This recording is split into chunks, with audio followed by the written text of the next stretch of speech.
Ah, dude. Yeah.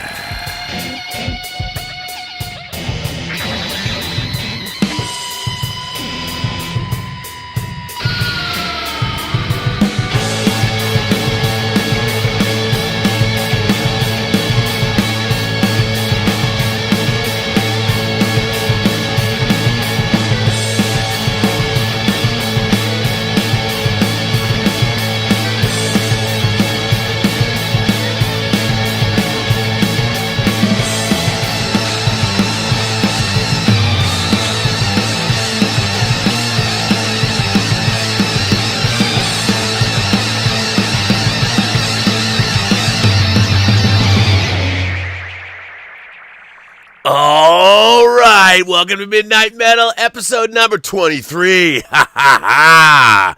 I am, of course, your host, Robert Meyer Burnett, and I'm feeling so fucking metal tonight. I can't even tell you. Oh my god, I'm so excited! But you know what? Do you know why I'm so fucking excited? Because I've got my goddamn co-host, who's more metal than me, Mr. Dave Parker. Dave, are you feeling fucking metal tonight, bro?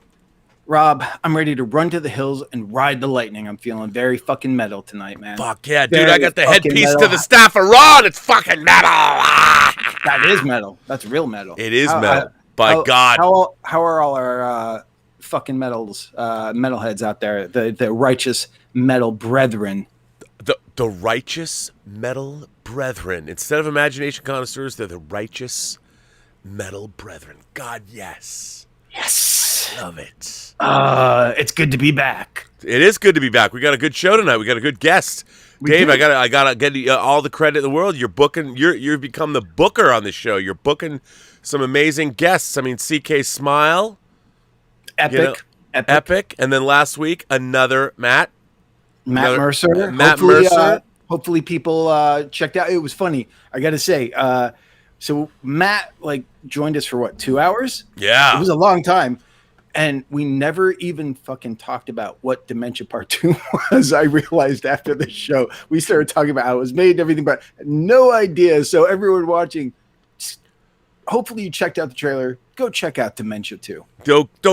Check out Dementia 2. And tonight we've got Erik Olsen, yes. A man who worked for Joel Silver, one of the most successful and storied producers in Hollywood. I'm sure he's going to have a lot to say. Of course, we worked with him on The Hills Run Red, but right. Remember when we went to Bulgaria, all of us went to Bulgaria together to show The Hills Run Red. He was really their pimpin' orphan. Ours was just this secondary. Come on, No, you mean Sigis. We went to Sigis. I said Sigis. Did I say Bulgaria? Yeah. In Bulgaria, we were in Bulgaria too. He was there too. He was pimping in Bulgaria. He was pimping us. And the Book of Eli. That's right, God damn it. It was all good. Well, and of course he is the producer of The Dirt. So we're going to, we literally have a producer of a metal movie on tonight's show. That's right. And he's going to join us at 12:30. But Dave, there's some early.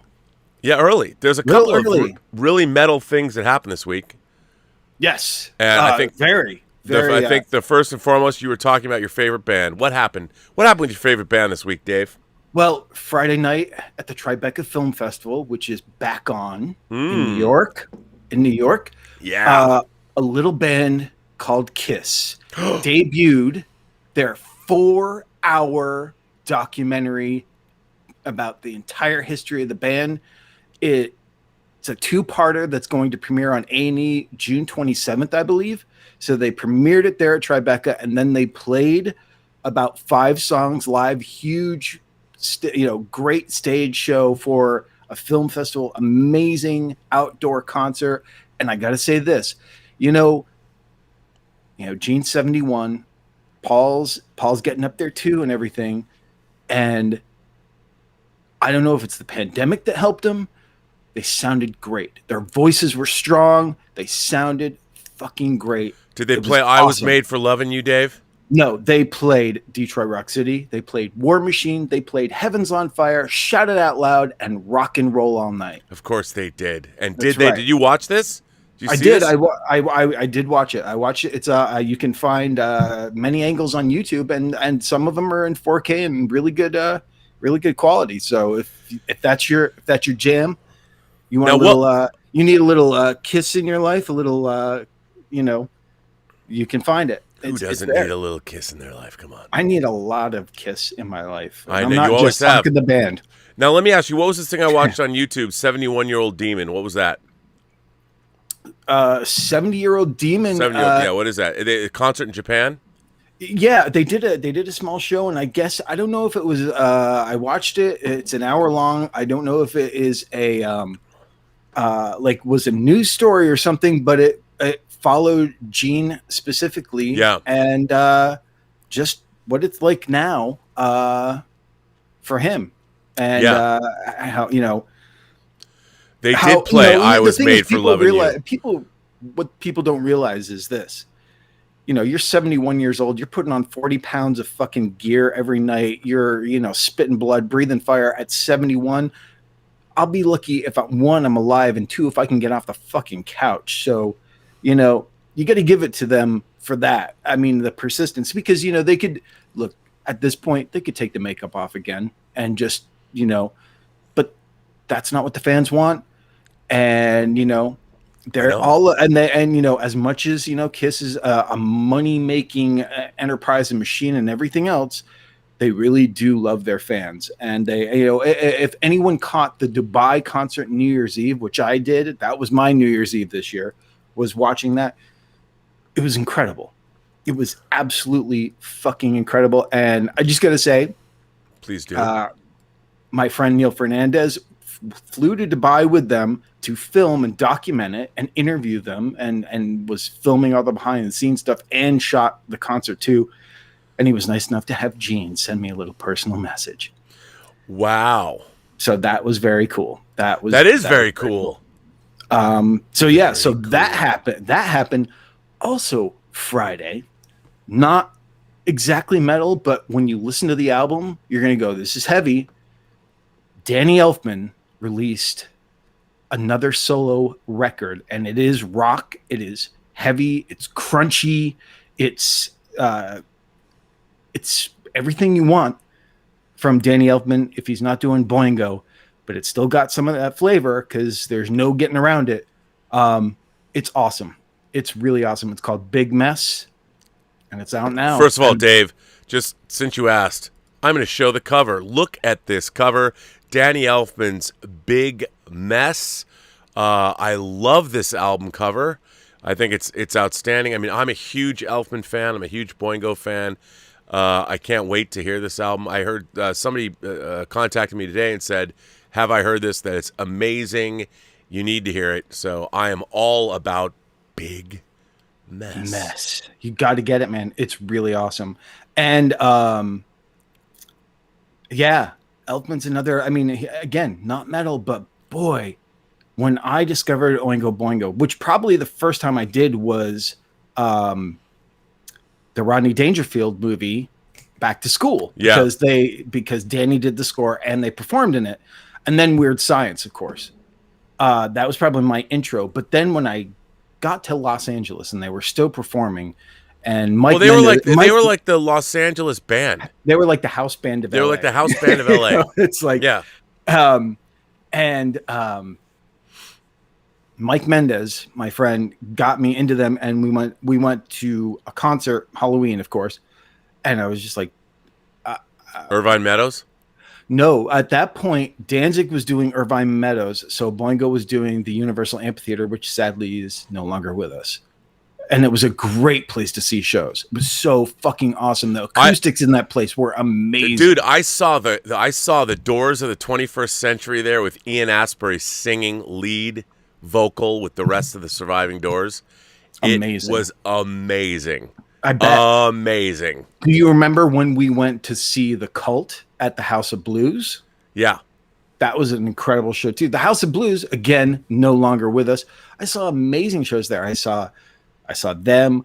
I saw Alice Cooper there. Like so many great shows at that place too. And it's, it's weird now going to the Sunset Strip and going, well, you got the whiskey and you got the whiskey, really. Well, you got the rainbow. We do have the But Rainbow. that's not really a venue. And you know what? All of these places are not long for the world because those people own those buildings. And one day someone's going to come in, some developer is going to buy those people out, and that's going to be turned into some mixed-use building.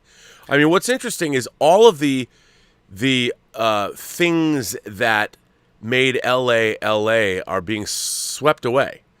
And I'm hoping that the whiskey and the Rainbow Bar and Grill, being what they are, and they're both owned by the same family. Right. I hope those, but this is where it's complicated for the Rainbow Bar and Grill. You can't make something a historical landmark, because like the Rainbow Bar and Grill, where it's difficult there is you can't update any plumbing or anything like that once or paint or anything once it's designated that. So that's a problem there. The whiskey you can, though. So I'm hoping that, because it's such, when we were talking to CK, it was like a dream to play the whiskey. So, it's like there's so much historical significance of that place that I really hope that can happen. And then we had another big thing happen today. The 40th anniversary of Raiders of the Lost Ark. Happy 40. Happy 40. Cheers. Heil. Yes. I have a company is making coins of the headpiece of the Staff of Ra, which I have. They sent me one, and I want to thank them for it because it's awesome. Yes, as you know, I did my show today on the 40th anniversary of Raiders. Epic 2.5 hours. Yeah, it was a great show with Charlie and Darren. With our friends Charlie De Lazarica and Darren Doctorman, who were incredibly great and knowledgeable. And Charlie was like, Charlie may have he was telling us a little bit about the new one. He told people a little bit what he had heard about the new one and everything. But the funny thing is, he couldn't admit to it on the stream, though. I tried to pin him down. Right. He wouldn't admit to what here's the thing. What he knows. For me, having him just say that he's hopeful, it's promising. That's all I want. Until a trailer is released, I don't want to hear anymore. I don't want to deep dive in. Now, I know you can't help yourself, and it's part of your weekly job that you have to talk about it. Yeah. But to me, I just want to go in as blind as possible. So that was another great thing that happened, and huge. I mean, you talked about it, but that movie was, like you guys, it was like, oh, well, now I know what I want to do in my life. And that movie made me want to get into this business where there's more cutthroats and villains than anything Indy ever faced. So thanks a lot. Well, yeah, no, I mean, look, what I have liked about one of the great things about doing this channel is, aside from Star Trek Discovery, I'm very excited about most things that are happening, and I think that's something I can offer that's different than what I really don't understand is I guess it's because we know how hard it is to make something that we are like, we're critical because we know how hard it is to make things that people should be doing better than they are. But we're also more optimistic about things, and I think James Mangold is the perfect guy to take over from Spielberg. I mean, I love his stuff. I do too. It's like all the way back to like Copland. Remember Copland? No, Identity. Yeah, I love Identity. Identity is fucking awesome. No one talks about that movie, but he has grown into such a confident and not just he's a visual storyteller, but he's also like.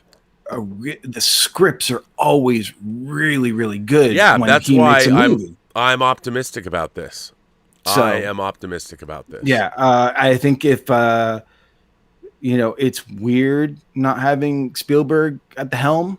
Yeah, but maybe especially for this, what's going to be Harrison Ford's last hurrah with this character. It's a little weird. So I hope, if nothing else, Spielberg makes a cameo. Well, that would be amazing. That'd be amazing. But yeah, it's very exciting. And yeah, I'm excited. Obviously, we did a tribute to I did, or at least I did, I did a tribute to Raiders of the Lost Ark and the Hills Run Red. Not to, because I want to talk to Erik more about the dirt. Yeah, I think, you know, it's like and they've heard, dude, they've heard us. his new movie. He's producing a new movie directed by Steve Miner. Oh my God, I didn't know that. That's great. It's called The Exorcism at Lincoln High. I mean, Steve Miner, Friday the 13th, Part 2, Part 3, House. Was it Soul Man? Forever Young. There you go. Halloween H2O. The first return of Jamie Lee Curtis. Warlock, bro. Warlock. Warlock. Lake Placid. Lake Placid. That movie's fucking great. Yeah. Yeah. So that's Soul Man. He did direct Soul Man. So Friday the 13th, 2, 3, House, and Soul Man. And Erik Olsen is working with Steve Miner. That's crazy. I can't wait to hear about that. If you can talk to us about it, who knows? But yeah, we did a Raiders tribute in Hills Run Red. You did. Hopefully, people catch it. It's pretty obvious. I think anyway. At least look, you know, I felt like okay, people got it when we did that. We did our premiere screening for our friends and family, basically on the Warner Brothers lot, and that moment got an applause. And then Neil Marshall really pointed out and gave me a pat on the back, saying "Good job" on that. I was like, okay, I may have fucked up the rest of the movie, but I got that right. There we go. And that's when he met Neil Marshall. Was in 2009. Yes. Yeah. I mean, I'd met and I had known Neil a little before, and Axel, Carolyn, his wife at the time. But got to really know them when we were all at Sidja Spain together and hung out. We had that great that dinner, that epic dinner, that 4 bottles of wine dinner, where we even Angel, the promoter, the head guy of Sidgis, wanted to join us and couldn't, and one of those kids from one of the Twilight movies and stuff like that. It was that was a good time. That was a good time. Sidgis is the best time. You know, it's my favorite film festival. I wish I could make a movie and go to Sidgis every year, but unfortunately, yeah, me too. By the way, hey, our movie Tango Shalom won an award today. Congratulations. We won Best Screenplay at the Brooklyn Film Festival. So that's awesome. That is fucking metal. It's pretty cool. Woo. Though they're going to give more awards tomorrow, and it's always fun. It's always good to win an award. Posthumously, Joe Bologna, I wish he was here to see it, but he was one of the people who wrote the script. So, you know, he's an Academy Award nominated screenwriter, so it was good. That's awesome. So that was cool. That's fucking awesome. It's metal, dude. It's fucking metal. How about you? Any metal stuff for you this week? Oh, so just quickly, you'll appreciate this. I don't know if anyone else here will, and then they'll be like, we got to sure they will. So I took a little break from reading books on heavy metal because I was I needed a little break. So this week I found Graham Masterton's Charnel House. Oh yes, and I'm diving into that now. I'm reading it. I'm really enjoying it right now. That's some classic Graham Masterton. Yeah. Really early on. So I loved. You know what? I mean, I loved Graham Masterton. He wrote great horror, and he always had great kinky sex. Yes, and then he wrote like sex manuals, didn't he? He did write sex manuals. He did. He did. Not the thing you would think of a British author doing, but he wrote this one when he was out here in Los Angeles. Yes. I think he also wrote Tengu, because it's all about a Japanese demon who wants to blow up the San Onofre nuclear power plant in revenge for the nuclear bombs on Hiroshima and Nagasaki. That's a little random, but hey. I love Tengu. I read it when I was staying at my grandparents' house in Palm Springs for spring break. I'm sitting there reading Graham Masterton by the pool. That's pretty great. But yeah, Charnel House right now, which is hard to find. It's really out of print, and I just happened to luck on a pristine mint original paperback. Nice. Ever since Grady Hendrix ruined the entire horror paperback market with Paperbacks from Hell, I mean, know. one book single-handedly destroyed our ability to walk into the Iliad bookstore and find something interesting. No shit. I mean, It's a that great place was in. book. It's a great book, Yeah. and you can still find stuff every now and then. Every now Nah, and yeah, maybe, but I found like a couple Sean Huston things, which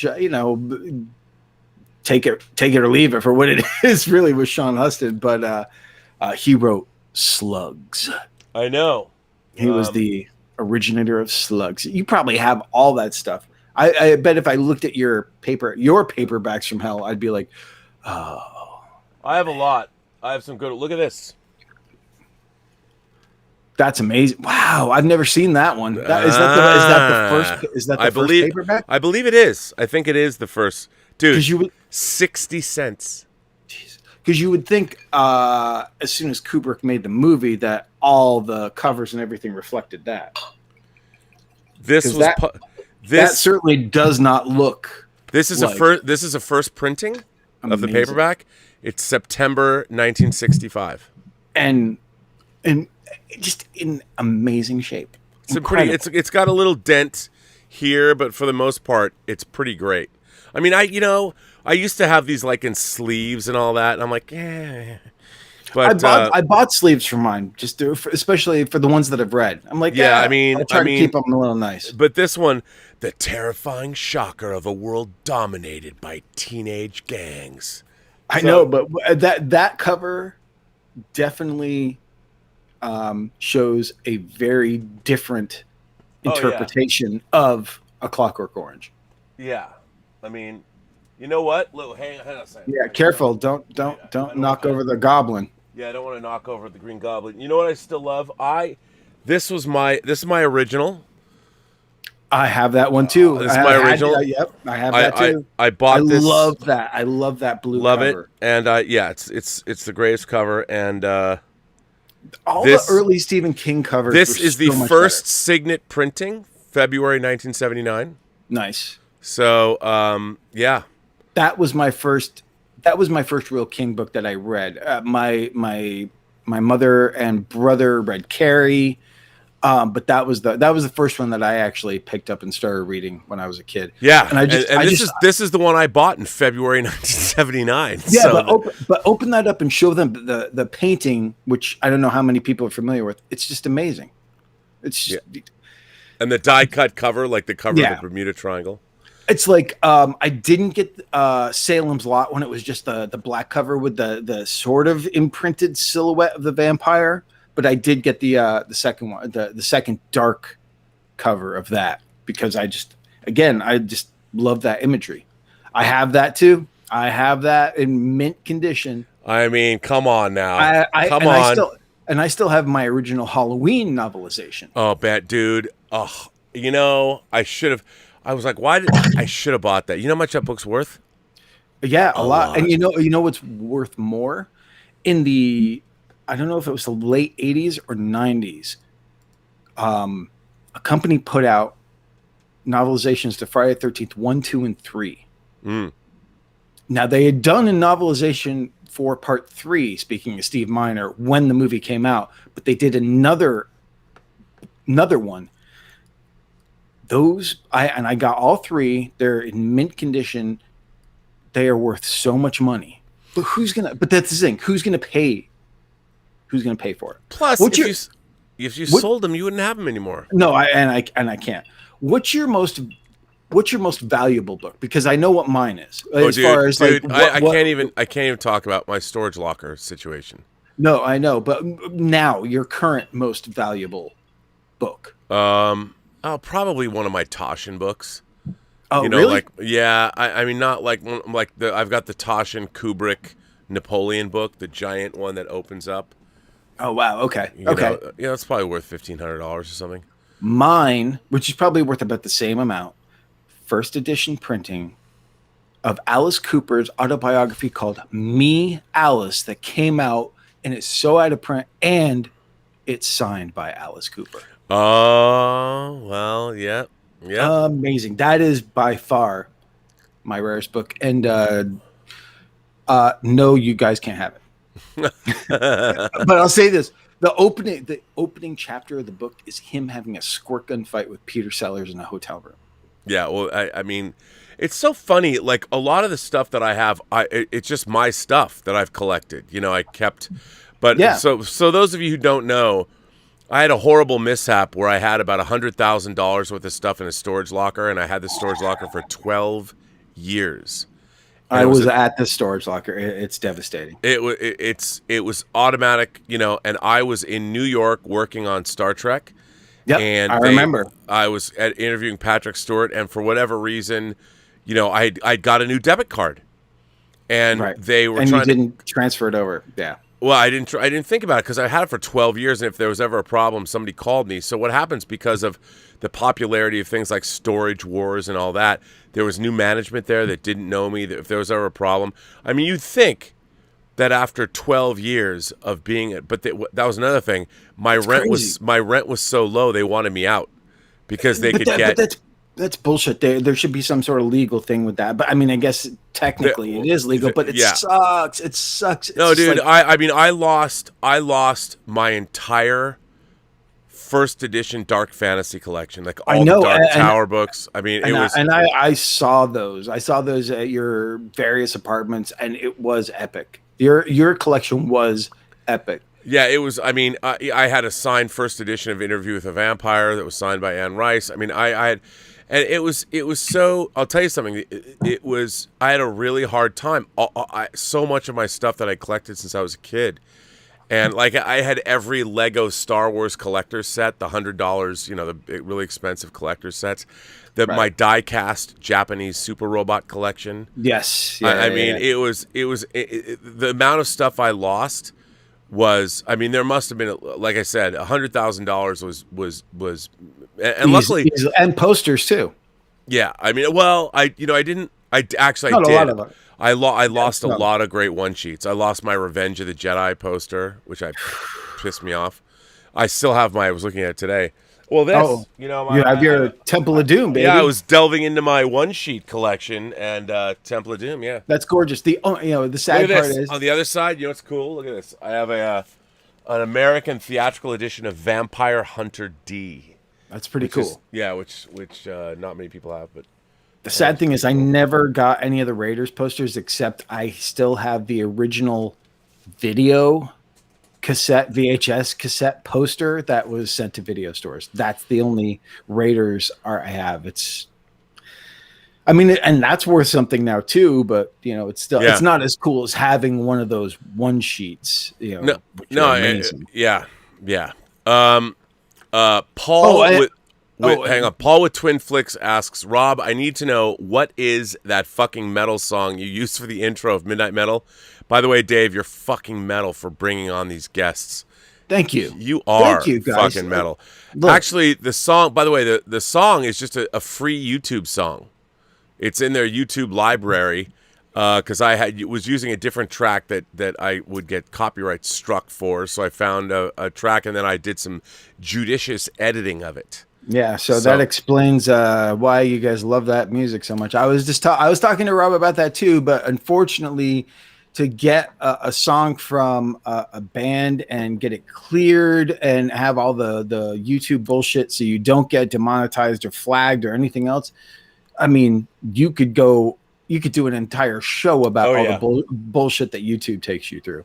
So since Swack Props, he writes in, Swack says, Cal says, speaking of Raiders, one of my dream projects is to build a life-size Ark of the Covenant and put a beverage cooler inside it for my dream home theater room. Oh, no. Even better. By the way, every time Swack Props writes in, I have to show his 9 gates. He's making a really amazing progress on that In the Mouth of Madness. Dude, I gotta get that. That Sutter Kane book. Oh, no, I am too. God. I'll have to sell a kidney maybe if it still works. But I got to get one. Not after these shows, it doesn't. But yeah, not a cooler. You know how they have those globes that you open up in their bars that hold liquor? Yeah. give me an Ark of the Covenant that you open up and it can hold, it's like a bar, and it like the inside rises up and there's the glasses and the bottles and everything. And then maybe, then you can have a section in it for ice. Yes. That would By be the way, awesome. we don't know where Erik is, but he's got a link coming to us at any time. He'll show up when he shows up. Mr. Tickle Trunk says, to the both of you, your hair is on point tonight. Well, thank you, Mr. Tickle Trunk. Thanks. Elizabeth did her magic on me. She finally took... Oh, you know who's here? Oh, he's My here. My God. Right. Erik Olsen is right on time. Although, I don't see him. I don't know if he can hear me. Maybe he'll turn on his...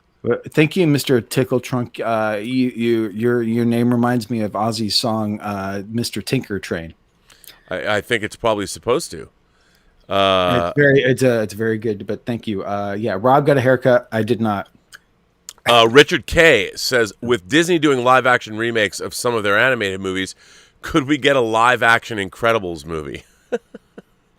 I don't think so. I don't think they're going to compete with Marvel in that way. By the way, why? But why? I mean, I know Disney's doing all that stuff, but why? It's so much more fun. I know. By the way, Erik, if you can hear me, he is here. Awesome. But we can't hear or see him yet. So it's not like we're not having a good time conversing. No, I mean everyone here, fucking awesome. It's great to hear them, and I like Whining's Peen is very drunk. Congratulations. That's good, Whining's Peen. I appreciate that. We probably will be too by the end of this. Yeah, I mean, it really is the only time during the week that I can do in Midnight Metal is the only time I really drink now. I drink lots of Pellegrino, and when I drink, I now mix it with the Pellegrino. It's all good. So, yeah, it's where are we at now? What are we doing? Erik, I don't know. Maybe he's still working on getting his camera working, but we'll get him in.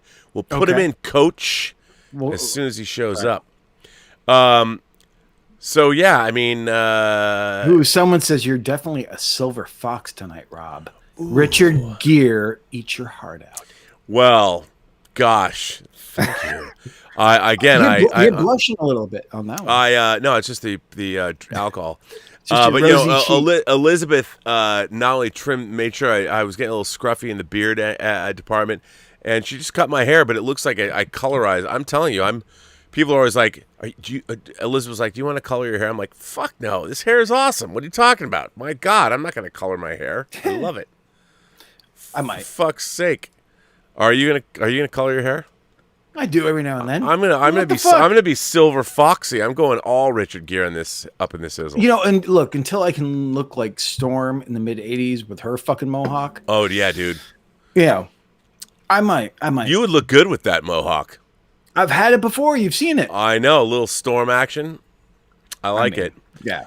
Do it, Rob. Jet black. I'm not gonna go. No, I like. Oh no! It would look like a bad Elvis impersonator at that point. With his hair was jet black. It would look like doll's hair. Hang on, I would dye my hair black if I could go for Simon Le Bon, 1986 Notorious era, when they released that album, and he dyed his hair black, and it looked fucking great. And so you were saying you would have. Of course, he was probably 30. And you're saying you would have emo bangs? No. I wanted to get Elizabeth to cut my hair Wild Boy style. Simon Le Bon has always been my fashion. Dude, all you need is hairspray and mousse for that. I mean, you don't need someone to cut your hair to do that. Well, you still got to have it. You got to have it. You got to have it texturized. You got to do it right. I mean, I just think it's funny that as a middle-aged man with one foot in the grave, I even have hair to play with. I'm winning. And you can thank Russell Mulcahy for that Wild Boys look. I know, because the Wild Boys are calling on their way back from the fire. But that's not very metal, but they're awesome. Dude, the Wild Boys video is metal. Their whole album, that whole arena video. That arena movie is. I still don't know where Erik is. Erik is here. He's connected, but we can't see or hear him. That's strange. Has he sent you an email back about... his email was like, cool. That was it. I have not gotten a text or anything else from him. Hopefully he can hear us, and he's trying to figure it out. I did tell him about Chrome, and he goes, I use Chrome, so it's like, yeah, it should just work. It should just work. oh, it's not. He says not letting me on. I'm gonna tell him that you're gonna send him another link through his email. Do you have his email? I might. Let me see. Well, if he says it's not letting him on, let me hang on a second. Let me see if it's he is here. Let me disconnect him. Tell him to try it again. And we'll bring him on. I don't know why it's not letting him on. He should be able to get on. I'm letting him know.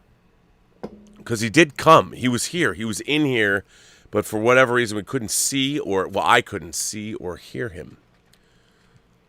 And, all right. He did come, but he didn't finish.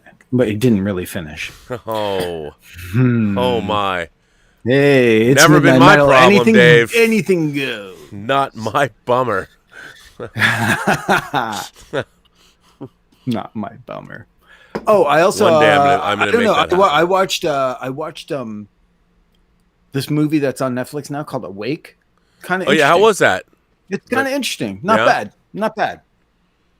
He says trying something. So he's trying something. By the way, Ross Walker in the chat asked, any idea when Tango Shalom is coming to Australia? Yes. It's coming to all places in Australia later this year. There is a whole organization that is bringing Tango Shalom to Oz. And boy, I would certainly love to use that as an excuse to go to Australia once again. What I would give, man. I mean, I lived in Australia for a year, and what a year it was. Yeah, you were fortunate. Oh, my God, what a party. But I like New Zealand better, so I was fine. No complaints. Different. Yeah, I heard. I mean, you got jumped and mugged, so yeah, very different. I did. I got the shit kicked out of me. But hey, you know what? No hard feelings. It happens. I guess it won't happen again. I mean, 4-1. I did hold my own. Only had 3 cracked ribs, a broken nose, and a scar that's still above my. God damn, guys, he looked fucked up. It was fucked he looked up. like he was at a mosh pit at a fucking SOD concert. That's how bad. Fucked that guy. That's how fucked Rob looked up. It was bad. I was fucking bad. Eric's back. Let's see if he's here. Let's see if we can see him. Fingers crossed. Oh, there he is. Hey! Can you hear us, Mr. Olsen? Oh, hello. Let's put him in, Coach. Let's bring in our those dulcet tones. Oh yes, you are in, and this is you're gonna that's yeah. Oh yeah, we can see you now. We can. They can't yet. They can't yet. They can't see you. I'm putting you into the show, getting your lower third. It's all prepared. And I can't wait to say the first thing that I'm going to say to introduce this man. Don't do it. Don't do it. No, don't hang on. He'll sign up. He'll sign up. No. All right, ladies and gentlemen, boys and girls, gentle souls, kind beings, all of you across the 28 known galaxies, we have a very special guest tonight on Midnight Metal, Mr. Erik Olsen, who worked for Mr. Joel Silver. He was a producer on such films as Orphan and The Hills Run Red, but he paid more attention to Orphan when we all went to Sigis together. I'm just saying. And the Book of Eli. Hey, that was a The Book of Eli. And, of course, recently he produced The Dirt, the Motley Crue biopic, right. And he's working, apparently, and he's going to tell us, with Stephen Meyer, the man who directed Friday the 13th, 2, 3, House, Soul Man. Warlock. I mean, come on. Warlock, my God. Give a Biddle? What is that? Give Biddle? A Biddle? Adrian Biddle? No. The cinematographer. Give a late night warm welcome clap for Mr. Erik Olsen. Erik, welcome to Midnight Metal. Let me ask you, sir, I know you're an imagination connoisseur par excellence, but I really want to know what we want. He's going to sign up. I told him not to. I didn't ask. I just know. Now, I think what's pretty great, I've often told people this. I think of all the executives I've ever met in Hollywood, one of the greatest executives who knows story, understands story mechanics, can look at a story, look at a script, and immediately identify where you can make that script better is you. And You haven't met many executives, so that's I true. have too many. And how does my audio sound? My audio sound good? You sound Yeah, great. it sounds great. I'm just using I'm not using anything. So you guys have these professional mics. No, you sound And great. professional lighting and professional backgrounds. That's right. No, you look. It's great. But I was always impressed with your ability, with your storytelling ability and your understanding of Thanks, how to man. make a script better.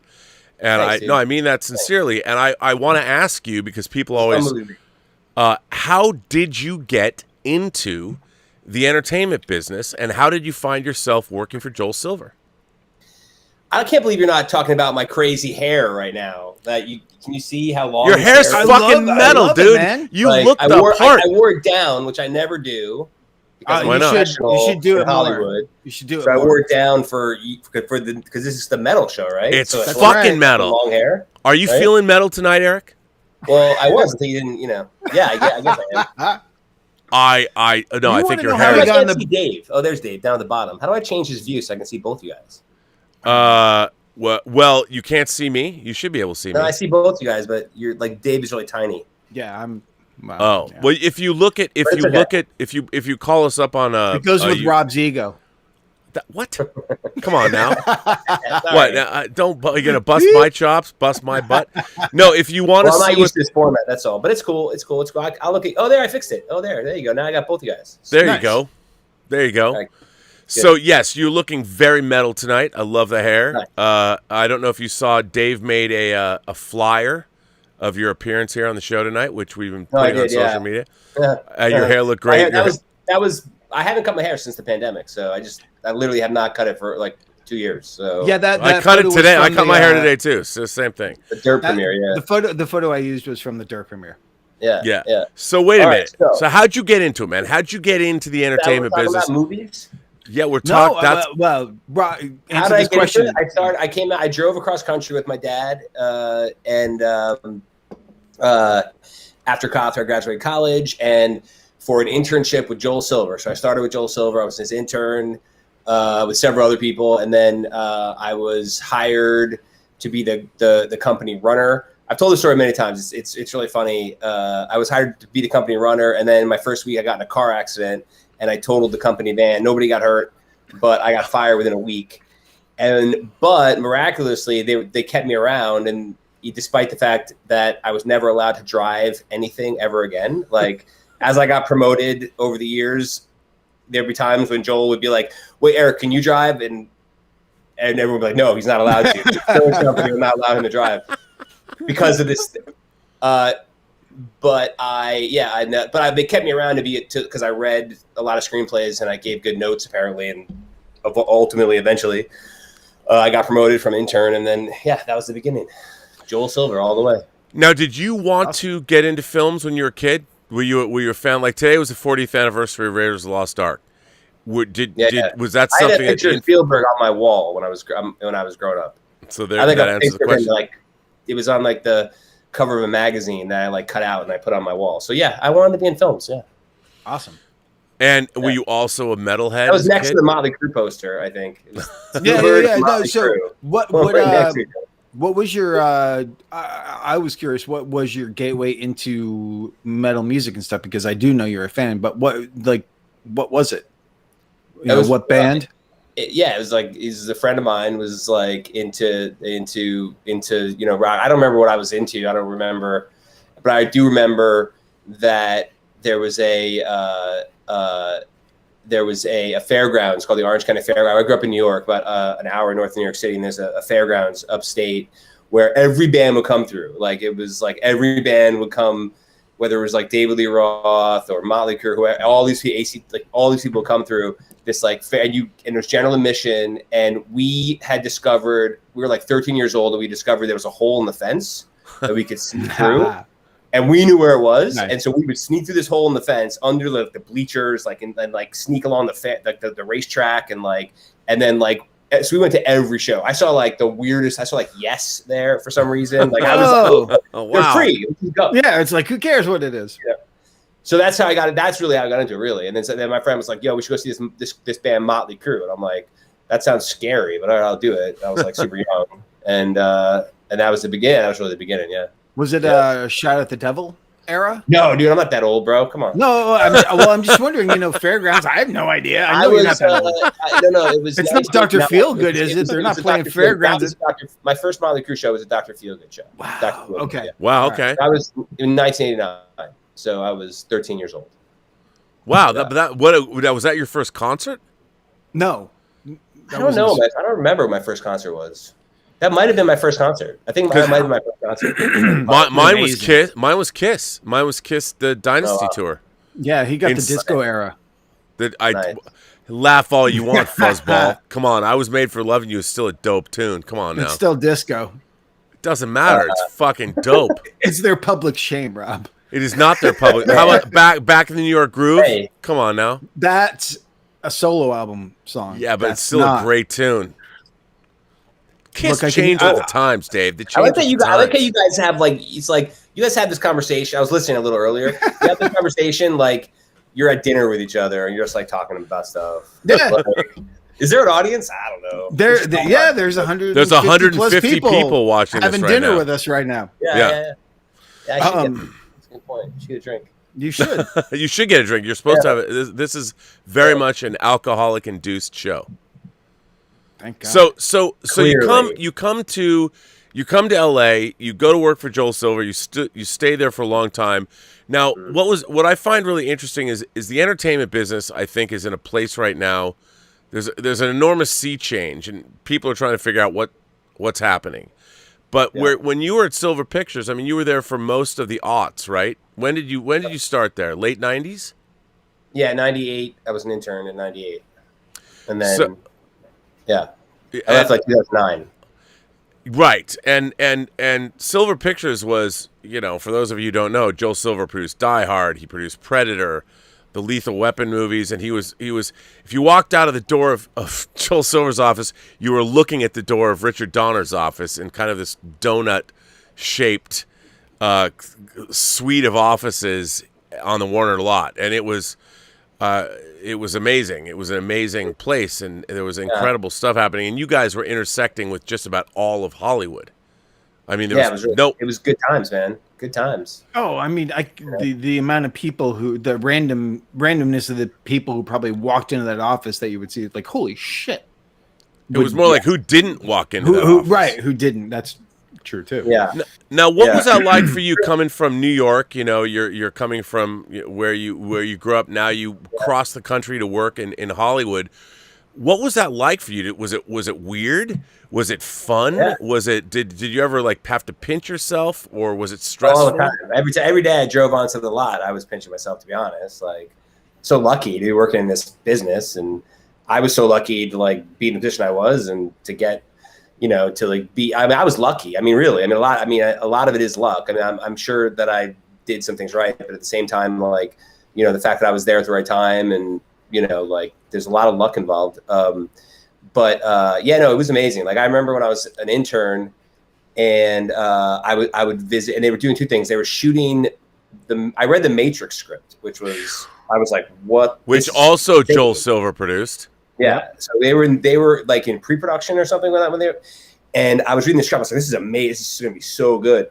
And I would tell my friends about it, and they were like, wait a minute, Keanu in a VR world. They're like, that sounds horrible. Like Johnny Mnemonic 2. And Johnny Mnemonic, everyone hated. It was not good. Yeah, so I was like, this script is amazing. Trust me, it's amazing. And at the same time, I got to go down to the set of, they were shooting Lethal Weapon 4 at the same time. And that was on the lot. God. And then these elaborate sets built in the studio in one of the stages. And I was a kid. I got to go down and watch Danny Glover and Mel Gibson fight Jet Li, which is that's incredible. I mean, fucking man. I mean, I'm 22 years old and watching that. I mean, that's amazing. You know what I mean? Yeah. Did you ever call people back home and go, "You're never gonna believe what I saw today, man"? Yeah. Oh yeah, no, they were pretty psyched. No, I'm actually most of them yeah, whatever. Did you meet Tom Cruise? No, I didn't meet Tom Cruise. But I saw Mel Gibson. Come on, it's Lethal Weapon. No, well, what was it like? I mean, for you, once you now you peeled back the layers of the onion, and you were seeing Hollywood from a very different place than most people see it. You're there at one of the premier production companies that ever existed in Hollywood, certainly in the modern era, and you're right there at ground zero. Right. What was your opinion of the business as you started to see it from the inside? From what? Like what? Well, what do you mean? what were your impressions of it? Was it different from how you thought it would be? The business of Hollywood, how things were made, how deals were made, how movies got made. I didn't know if it was. I mean, I read a lot about Hollywood, but I didn't know any different. So it's not like I never been in the corporate world either. I knew everything. Everything I knew was from watching television, right? Right. So I don't know what people do. So yeah, everything seemed normal to me. I mean, but I'm sure it was, and you think back on it, you're like, oh my God, that was pretty crazy. Yeah, no, it was it was laid back. It was interesting. It was great. It was really like it was laid back, I mean, it's Hollywood, it's like, I don't know. I'm not sure what. Well, I'm just curious that when people make the transition and they go from being outside of Hollywood and then they come to the inside of Hollywood and they see how the sausage is made, how movies are developed and how movies are made, and then they're actually shot. You're going on the sets and things. I think I'm curious because I'm always curious about people finding out that it is a process. And it is a grind. It's like a daily, you've got hundreds of people doing work for 12 hours a day. I mean, everyone thinks it's this mythic thing, and it's not. It's a really difficult, the grindstone work. And I think a lot of people don't quite get that. And, and the hours, too. Yeah, it's a 12-hour workday minimum. Well, 12 hour. I mean, my time, look.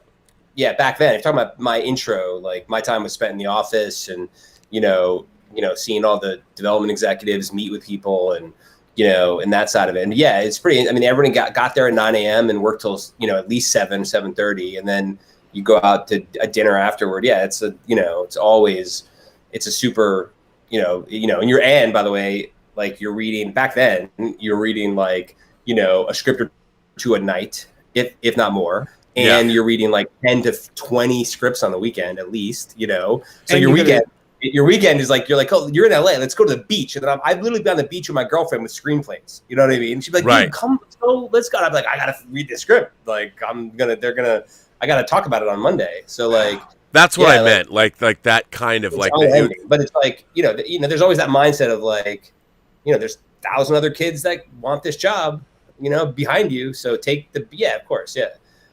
But the thing that I discovered, when I came out to LA, I didn't know really what producers did at all. I idolized Shane Black, right? Or Steven Spielberg. I was reading all of those, the Shane Black, I read all his screenplays, I read all that stuff, right? And I read a billion screenplays, and I was I'd watch movies, the director does this and the writer does this.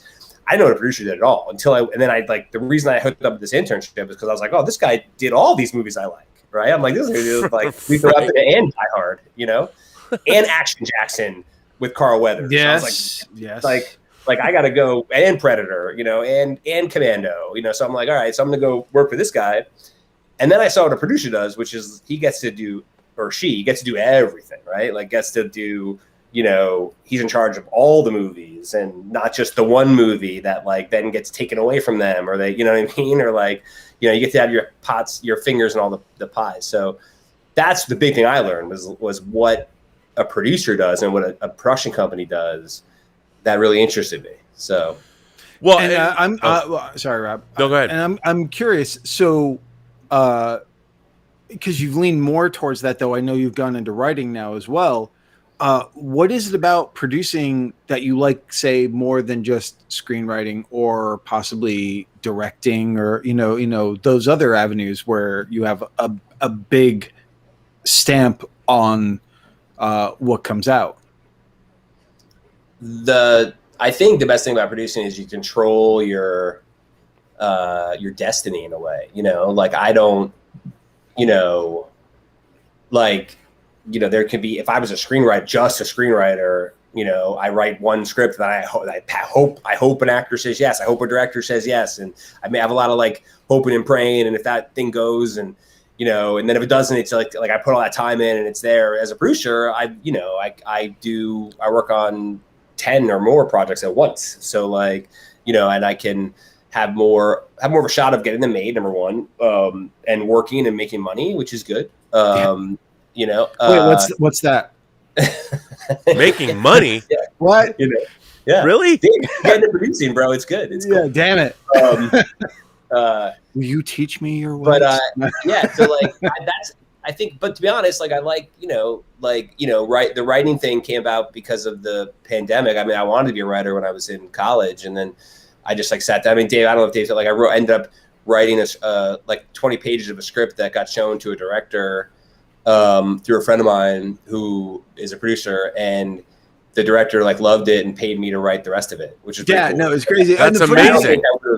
The funny thing is, we haven't even seen each other. We haven't seen each other in a year. I mean, basically, the last time we saw each other was right before the world shut down. Yeah, because you guys shot. I mean, we were working on. We did the interview for The Hills, which for everyone watching, to plug The Hills Run Red Blu-ray, there is a great.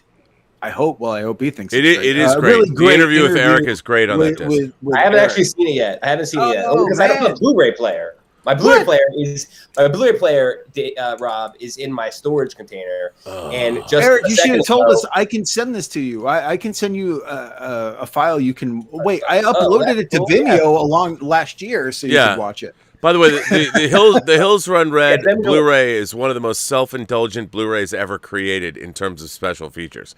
The movie's 83 minutes, and there's 8 hours of special features on the disc. Yeah. It's no stone why not? left unturned. If they're gonna let you do it, do it. Like, by the way, when I was a kid, like I would have loved that on my favorite movies. Like I wish. It's really a shame they don't do more. That I say they, it's us. It's our fault. I tried, like on The Dirt. I mean, I knew, like, I was begging them to they gave us 4 days of BTS of a crew. You know what I mean? That would be behind the scenes. And then you didn't even get a physical release. Though I have a Blu-ray. I have a Blu-ray of The Dirt with extras on it. Did you get it from Stinky Tuna? What extras? Extras on it? Yeah, there are extras on it. There's a 40-minute documentary about Motley Crue coming back together and their history and shit like that. There's a bunch of stuff on it. Yeah, and I may have gotten it on a Stinky Tuna, a fishing website. I don't care. Okay. Doesn't No, but the thing is this. It's like I love the movie so much. And that's the thing. Thanks, man. I've watched that movie at least 7 or 8 times now since it came out. By the way, I think it's that's more than I've seen it since it came out. But I love it. And the thing is this, it makes me happy. And the thing is, it's not, there's you guys did that movie in a way that was still really enjoyable, even though you were dealing with dark subjects, and you didn't shy away from them, but the movie itself is still entertaining. And from my buck, the casting is really great. It's really well done. It's really well shot. I mean, but that's the thing. People don't realize you live with that script, and we're trying to make this movie for over 10 years. Over 10 years. Yeah, 10ish. Yeah. And to me, it's such a celebration of the band, of the scene of Los Angeles at that time. I mean, absolutely. I think right now, not that there have been that many movies that have tried to capture it. The only thing that trumps it as far as capturing what it was like to be in LA in that time, as far as I know, because I wasn't, is Penelope Spheeris' The Metal Years, which was a documentary. And Fall of Western Civilization 2. So, Dave. Right, part 2. Yeah, I know. I just called it The Metal Years, Rob, because the people. I know, but you got to remember, our audience might not know. No, they know, but they might not. By the way, Paul from Twin Flicks has Penelope Spheeris is an amazing director. I like to say, incredible, and such a cool lady, such a cool fucking lady. It's very like cool. You want to like. It's like you meet her and you go, can I impress you with any sort of rock street cred at all, please? Because you're amazing. And if you charm her a little bit, you feel like you've just made your life. I mean, she's so awesome. I have a question for Erik coming in from Paul with Twin Flicks. Says, I'm really enjoying this conversation. Question for Erik. You've produced and you've written. Are you thinking about directing your own film? Oh, look at that evil laugh. Am I allowed to admit that on I don't want to take a job away from Dave. Oh yeah, because there's so many offers coming my way, Erik. Erik, believe me. After this tomorrow, I'm gonna be like, please, can I have here? I have this idea. Can I have another? Got some more. You know, it's funny. You know, you sit behind. I mean, you develop enough screenplays. You start to think, oh, I can write one, and then you try, and I think I did a pretty good job at it. And then you sit and you prep them, and you have your hands on a movie. You sit right behind the director, and you're giving them notes constantly. Every movie I've worked on, pretty much, it's that you have that symbiotic relationship. Except Dave.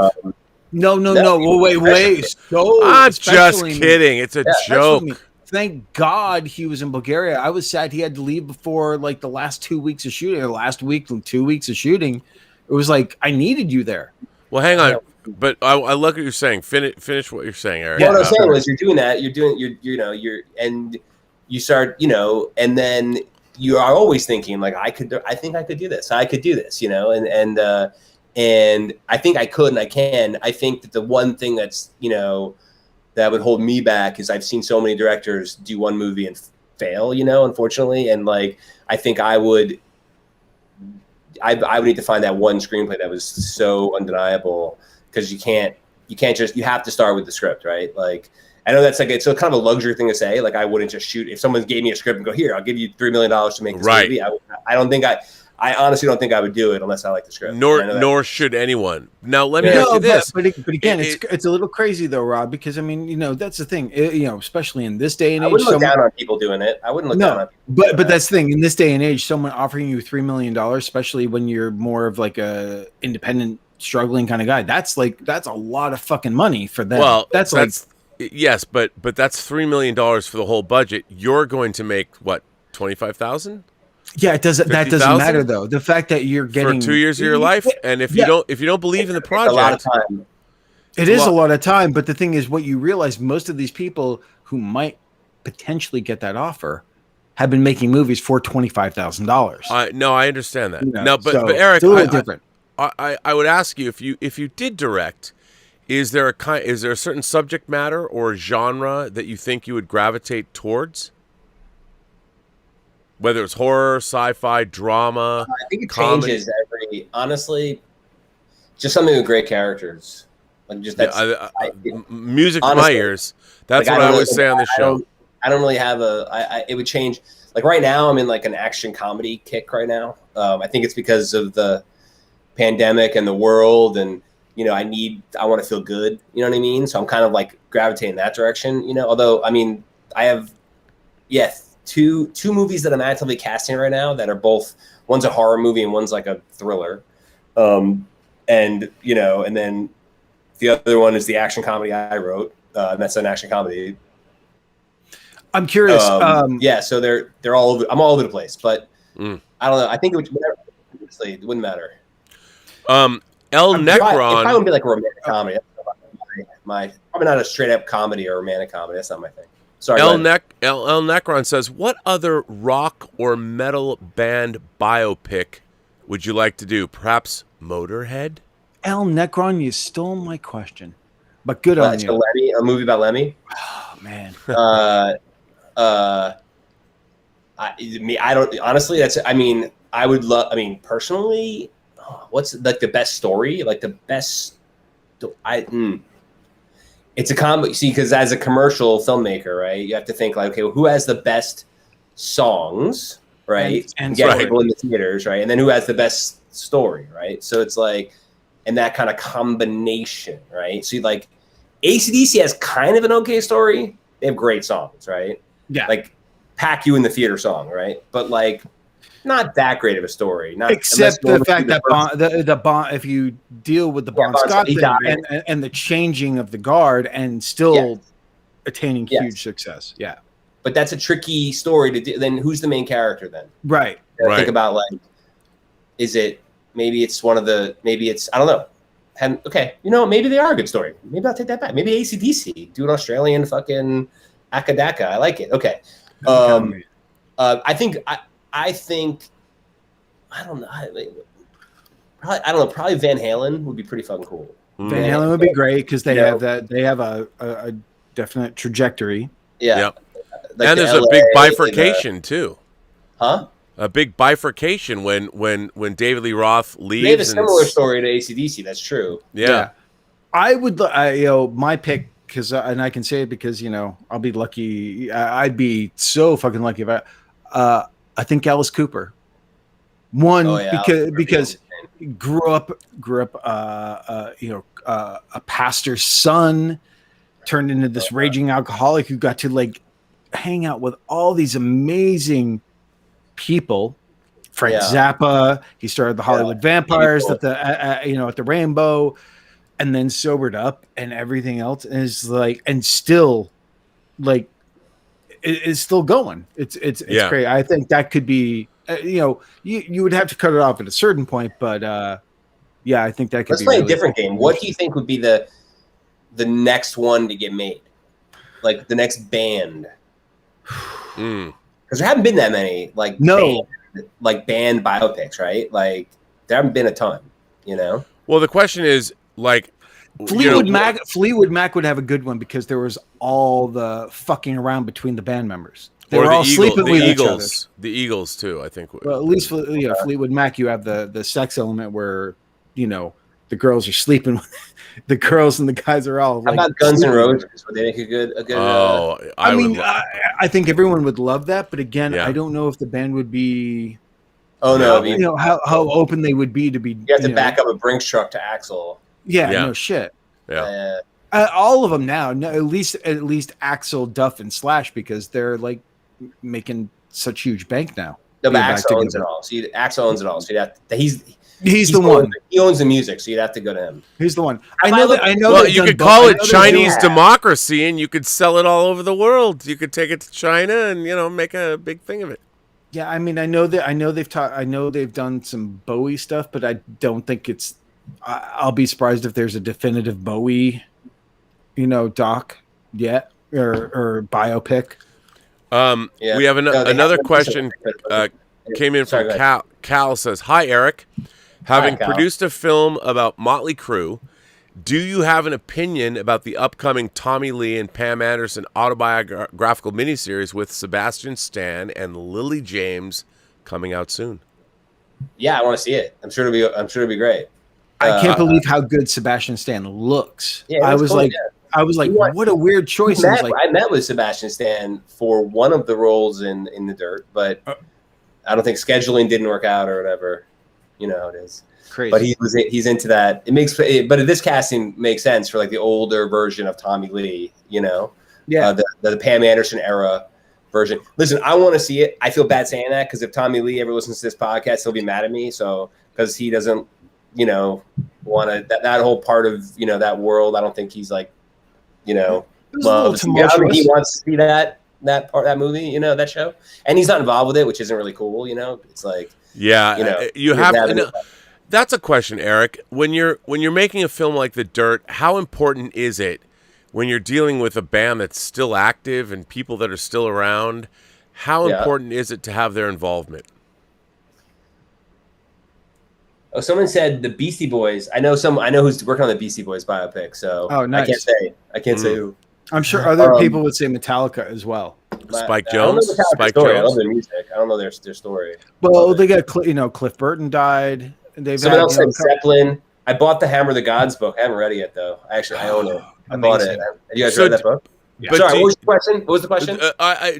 How important is it, like when you have bands that are still around or still active and the members are still doing various things, how important is it to have the band members sign off and be involved with the film?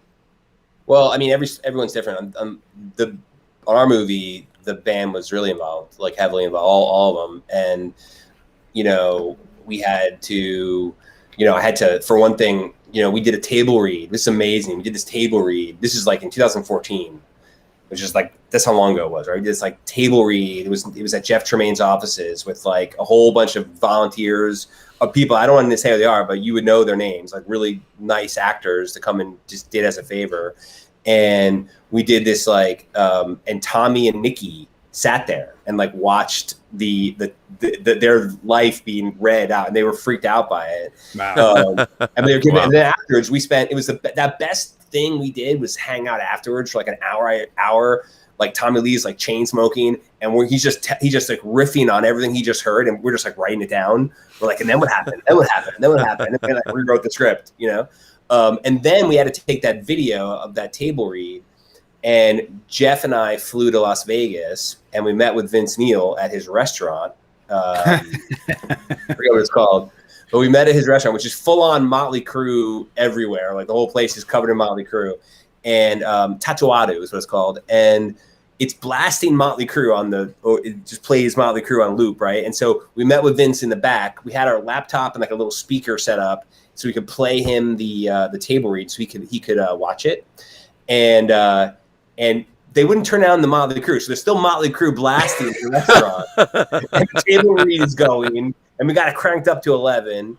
And it's funny because that like the first scene or whatever, Vince is like stopped it. He hit the space bar. He's like, that's not exactly how it happened. It was slightly different. And we're like, we know we had to change some stuff because of, you have to consolidate things. Yeah. And he kept on like stopping it for the first like 10 minutes. And then he stopped. And then by the end, he was so engrossed, he like cried at the end and like hugged us. Oh, Jesus Christ. That's wow, dude. That's amazing. He was like, guys, I love it. You guys are great. He's and like, this is before you cast any of the people to actually play the crew. Oh, this is 2014. Yeah. This is like early days. This is like just getting the ducks in a row, like getting the script right. Like we didn't even have I don't think we had a financier at that point. I think we didn't know who was going to pay for the movie yet. Amazing. But yeah, Motley Crue, they were really heavily involved. They came to set. One night I didn't know how to. I was like, I had like a moment of like crisis because I read, Nikki's Heroin Diaries. I read everything. I read all the books, everything, right? But then I remember the actor came to me the night we were shooting the scene, and he said, well, how do you say Farana? Is it Farina? So he was trying me all these different Nikki Sixx's real last name, yeah. And I was like, I think it's Farana. I think it's like Frank Farana. That's what I think it is. The way I read it. I've always read it. I read it like that in my head. Yeah. And he's like, you sure? And I'm like, you want me to call Nikki? And they're like, yes. I'm like, okay. And I like called Nikki Sixx. And I was like, hey, dude, the actor wants to hear how you pronounce your last name. Can you talk here? And like, I was like, that's, you know what I mean? Like, so surreal. I mean, it's got to be surreal. The fact that you're producing the movie and the real people are hanging out there as you're filming actors playing them, and they're watching their life be recreated. It's got to be surreal. Yes. For me, because I was a big fan of them. You know what I'm saying? Yeah. Of course. If one of your first concerts was Dr. Feelgood, I can get it. Who found Machine Gun Kelly? I was the first one to meet with him. Okay. I'll take all the credit. No. Cool.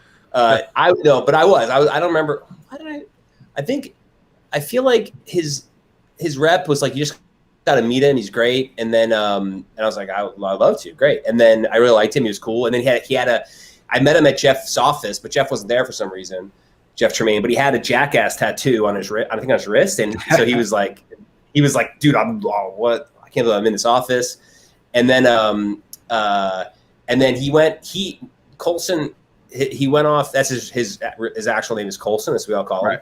He went and did a self-tape. He self-taped. Wow. On like his tour bus. Like, I don't know where he was, but he did a self-tape, and he sent it to us, and we watched it. We're like, holy shit! It's frightening. It's frightening. We were like, and off the set, Jeff. I remember just watching Jeff, me, and Julie Yorn, my producer who produced it with me. All three of us were like, watch this tape. And we're like, oh my god, like he's the guy. Like he is the guy. No matter like, and of course Netflix was like, oh, you got to audition people, you got to meet people. We're like, yeah, but have you guys seen this self-tape? Like, it's so good, you know? Yeah. And that was it. I mean, he went and got the job. He went and got it. Like, good for him, you know what I mean? Like, he went and got it, and he blew us away. No, That's amazing. It's amazing, and he hadn't acted before, had he? Except for doing music videos. He's done a couple things. He's done a few things. He's done a few things. Okay. Yeah. Anyway, he was great. Nothing big. Doug Booth, you again, a really outside the box choice for Nikki. And you go, because the only thing I remember seeing him in was Pride and Prejudice and Zombies. I'm like, what? This guy, and he was fucking. Yeah. But that's the thing. Everyone was great. Everyone. So out of the real band, huh? So inquiring minds want to know, what's Mick Mars really like? He's super nice. Is he? Okay. Oh my god, he's like the nicest guy. Like, he's so nice. Like, he's like such a nice, just gentle guy. Like, that's not awesome. Like that persona that you know what I mean. He's so right. Cool. Right. Dave, hang on a second. Malbrained asks, have you folks seen Metalhead, an Icelandic film from a few years back about a village girl with death metal aspirations? One of the best metal fiction films. I have not seen this. Do you? No, you guys know I haven't either. I've seen many other ones like Heavy Trip, which was a sort of black metal band on tour. Obviously, Deathgasm, which I love. But no, I haven't heard of Metalhead. I don't know if it's gotten. I don't know if it's gotten here. Maybe it's on a streaming service. I don't know. Andrew Christie says, "Why not an Aerosmith biopic, The Toxic Twins?" Well, that Aerosmith would be pretty great too. And then, of course, Black Sabbath. You have to think about Black era, Sabbath. right? Black Sabbath would be a really interesting one too. Yeah, Black Sabbath would be cool. Albert Vasquez says, "How about Dimebag Darrell and Pantera?" I just don't think they would bring in a big audience. I don't as either. much as I love Pantera, I just don't think they would bring in to justify the amount of money that they would want to do it right. Unfortunately, I don't think you would get it. Well, Eric, that's you the said main problem. Yeah, you said something very astute, which is it's the music too. Oh, wow.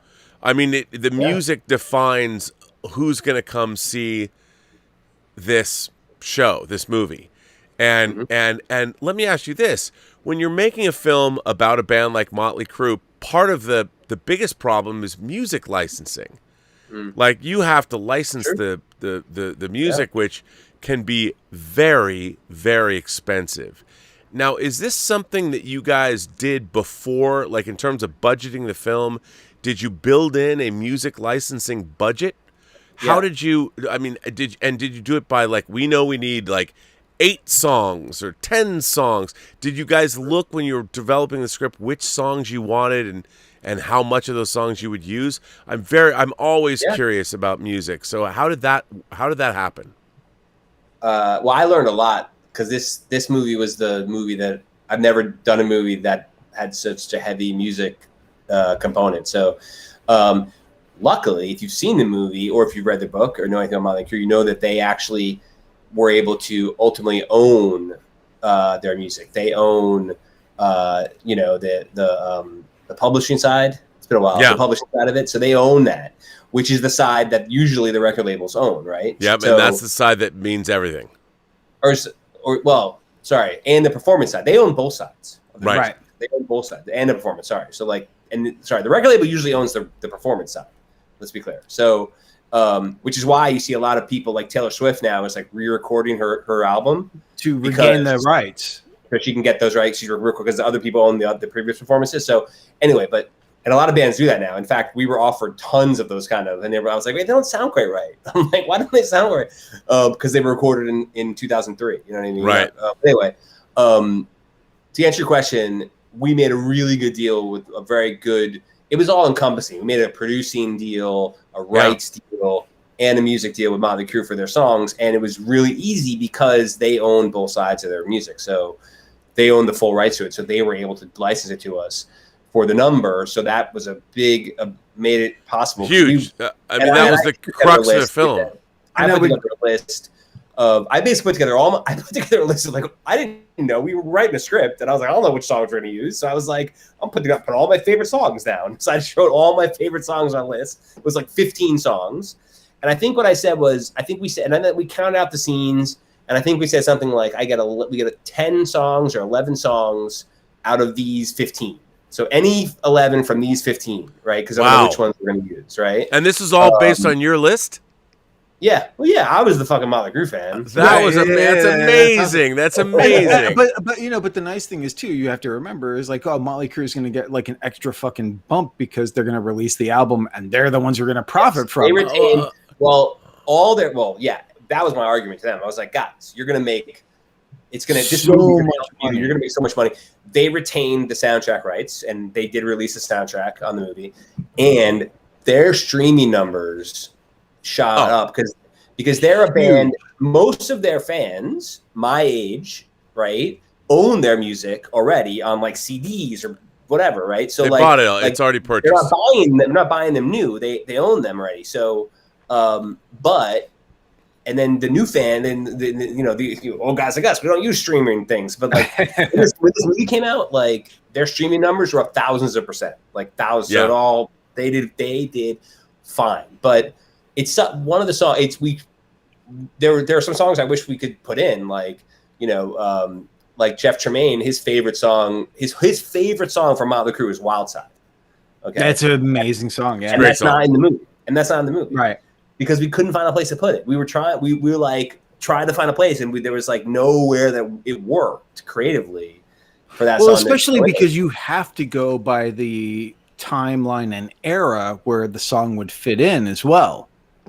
Yes, exactly. So it was like where we put Wild Side, and we chose Same Old Situation to represent the feel good era. And ideally a bigger song, except for Dr. Feelgood is their number. No, I was say except for Dr. Feelgood. Yeah, Dr. Feelgood is actually their because it's got the greatest. It's got the greatest opening of a Motley Crue song ever. That opening alone. Yeah, it's a great song. We put that song in the credits because we had to put Dr. Feelgood in the movie. We had to. So we put it in the credits after Kickstart. But it's one of those things where we were like, well, we love this song, and we could have put it in. Like they were like, put whatever you want in, put it in. At that point, we were like, oh, but we couldn't find a place for Wild Side. So drown out the actors, just play the song now. Yeah. It's like, and then I learned about, because then but even though we got a great deal from Motley Crue, Rob, even though we got a great deal from them, it was still a lot of money. Like a lot of money, right? Yeah, a lot of money. For music. So we had to put. They're not the only music in the movie. We had 30 other cues. Right. 30 other additional cues. Right. So like, we had to, find songs from like the New Shoes, like these, like all these other bands, like what I mean. We had New Shoes. Oh my God, that's amazing. Yeah, I think that's what it's called. That's the band name or the song? I can't remember. I remember the list of songs. Anyway, we found all these, like, we had these great music supervisors who like found us all these, and we had to find them cheap. We couldn't get like the ones you think of in the 80s, like that you remember, like they're expensive. They're gonna cost they're all never up. You know what I mean? Never mind the other bands that are probably like, oh well, we were there at that time too. How come we're not represented? We hung out with them all the time. It's like the logistics of that. Music. The logistics of that alone would be amazing. No, I asked that question because my own independent film that is on the festival circuit now, the music rights they're a fucking nightmare. And dealing with that and publishing and who wants what, it's insane. Yeah. And people don't, I think the layman who watches like a John Hughes movie and hears, wow, what a great 80s soundtrack. You've got Love and Rockets and Sieg Sieg Sputnik or whatever. And it's amazing, but it's really, really, really hard to get music. And what you guys did in The Dirt, I was blown away by all of it. Thanks. We were lucked out. I mean, they can go to the million. You can get millions of dollars into your, millions of dollars. Sure. Yeah. And you were locked in. They had you over a barrel. If you wanted to make that movie, The Dirt, you had to pay. Yeah, and that's the problem. But Like, they that's had what's also, but they had also seen the journey, and they knew that, you know, the fact that you stuck around for as long with the project and stuck through till the very end and stuff. They knew that they had the right person to help guide this movie, along with Jeff Tremaine and the other producers, of course. But you were the one, like in Bulgaria, you were like going, "Oh, it's The Dirt, it's The Dirt." Where, you know, it's like you were talking about it then, and that was, that was almost 10 years, you know, later. In Bulgaria? Yeah, you were. If I was 2008, dude. I was involved in it. I mean, if it was like, this is what I want to, it might have been, this is what I want to do. I don't, you know, it's like awesome. But I'm curious, with some of the concert scenes, especially the bigger ones. Yeah. What was the logistics of that? Because those days must have been so expensive. Yeah. Just recreating like big concert venue, you know, moments. For sure. Yeah. But how exciting too. And did Motley, the band, assist in that and like going, well, here's our stage setup, here we still have stuff. Because I know like Kiss, Gene saves everything. It's all in fucking airplane hangars somewhere. They told us that they had stuff, but then they didn't have anything. Like we had stuff in storage, and then like Rob, the rental storage space, like said, "Oh, you didn't, you know, you're checked in clear." We finally got into the Motley Crue storage, finally, and but it was for the digital assets. So we ended up getting all their original like mag tapes or whatever, like these like thick like videos like of all their original stuff. So that's for a lot of stuff you see in the end of the movie and stuff. We like, you know, we got that and we digitized it. We like professionally digitized it. And then of course they were like, "Oh, you did a great job." And then they started sending us everything from the vault. And they were like, "Can you digitize all this?" And we're like, "Wait, we don't just digitize stuff for you guys. We don't need it." But the crowd, I mean, look, I mean, they did it. We did like the scenes kind of like, I looked at, you know, like famous concert scenes, like Almost Famous had a really cool one. Like there's a whole bunch of them. And I was like, and then we looked at the, you know, the original, you know, the guys choreographed. We had a choreographer who came in, and she did an amazing job. And she like, you know, watched the US Festival performance of Shout at the Devil, right? Wow. And then just, you know, and also the music videos and all that stuff, but like, and then had them choreograph from their moves from that, right? And then put that, you know, and then all the guys had it down. They had it down. Like they were like doing all these, you can put them next to each other and you see they're like just mimicking it so well, you know? And then we had like 500 extras or whatever, and who came in, got Motley Crue t-shirts, right? And like, you know, and then you know, and then we like did the VFX thing with like the people in the back, and that whole thing, you know. Still, just the logistics of even like coordinating 500 extras and keeping them there and incredible. Great. I'll show you pictures. I took so many pictures. I took pictures of like, I did like kind of like how Motley Crue did, where they were putting together the stage on, you know, in Home Sweet Home, when it's like fast motion at the beginning, the stage coming together. Yeah. I took my own pictures of that as we were setting up. Like I went up to the rafters, and I was like, every like 20 minutes, I'd be like, I gotta go, and I go up to the rafters, take another picture, and then come back down. And like, that needs a physical media release. Come on, man. The Dirt could be filled with it so could much. Be a double 4K set. I mean, it could be a huge box set with the movie. It should be like this Uber Motley Crue. Like here's the early concerts. And you know, all this video material and culminating with the movie as a huge Motley box set. By the way, there are a lot of people firing in questions. Sweet. Stubble McShay from Sweden says, "I'd like to see a biopic of Cream. They just lasted 2 years, but they left a huge impact. There was a lot of infighting and drama. They all had big egos. Great songs." Hey, man. Great Eric songs. Clapton, Cream, I'm all about that. T. Kane says, "Give me a Type O negative film." And who plays Peter Steele? Adam Driver. Oh, wow, dude. Okay, I'd watch that shit. I'm down. There you go. There you go. Anthony Gonzalez says, what do you guys think about the Joy Division film Control? I liked it. I'm a Cool. huge Joy Division New Order fan. And what Dead Souls version do you prefer, Joy Division or Nine Inch Nails? Look, man. Nine Inch Nails is it's the Crow for me. Okay. Sorry. That's a great version, but you can't. It's a Nine Inch Nails song. I can, because it's the Crow. So there you go. Okay, fine. All right, fine. It's easy. It's easy. All right, fine. For me. And by the way, the Crow soundtrack is genius. It's beyond reproach. I'll give you that.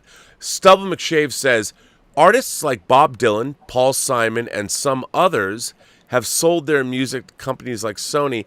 Do you think there's a bigger chance that they get biopics, since Sony Entertainment is the mother company for both their movie and music division?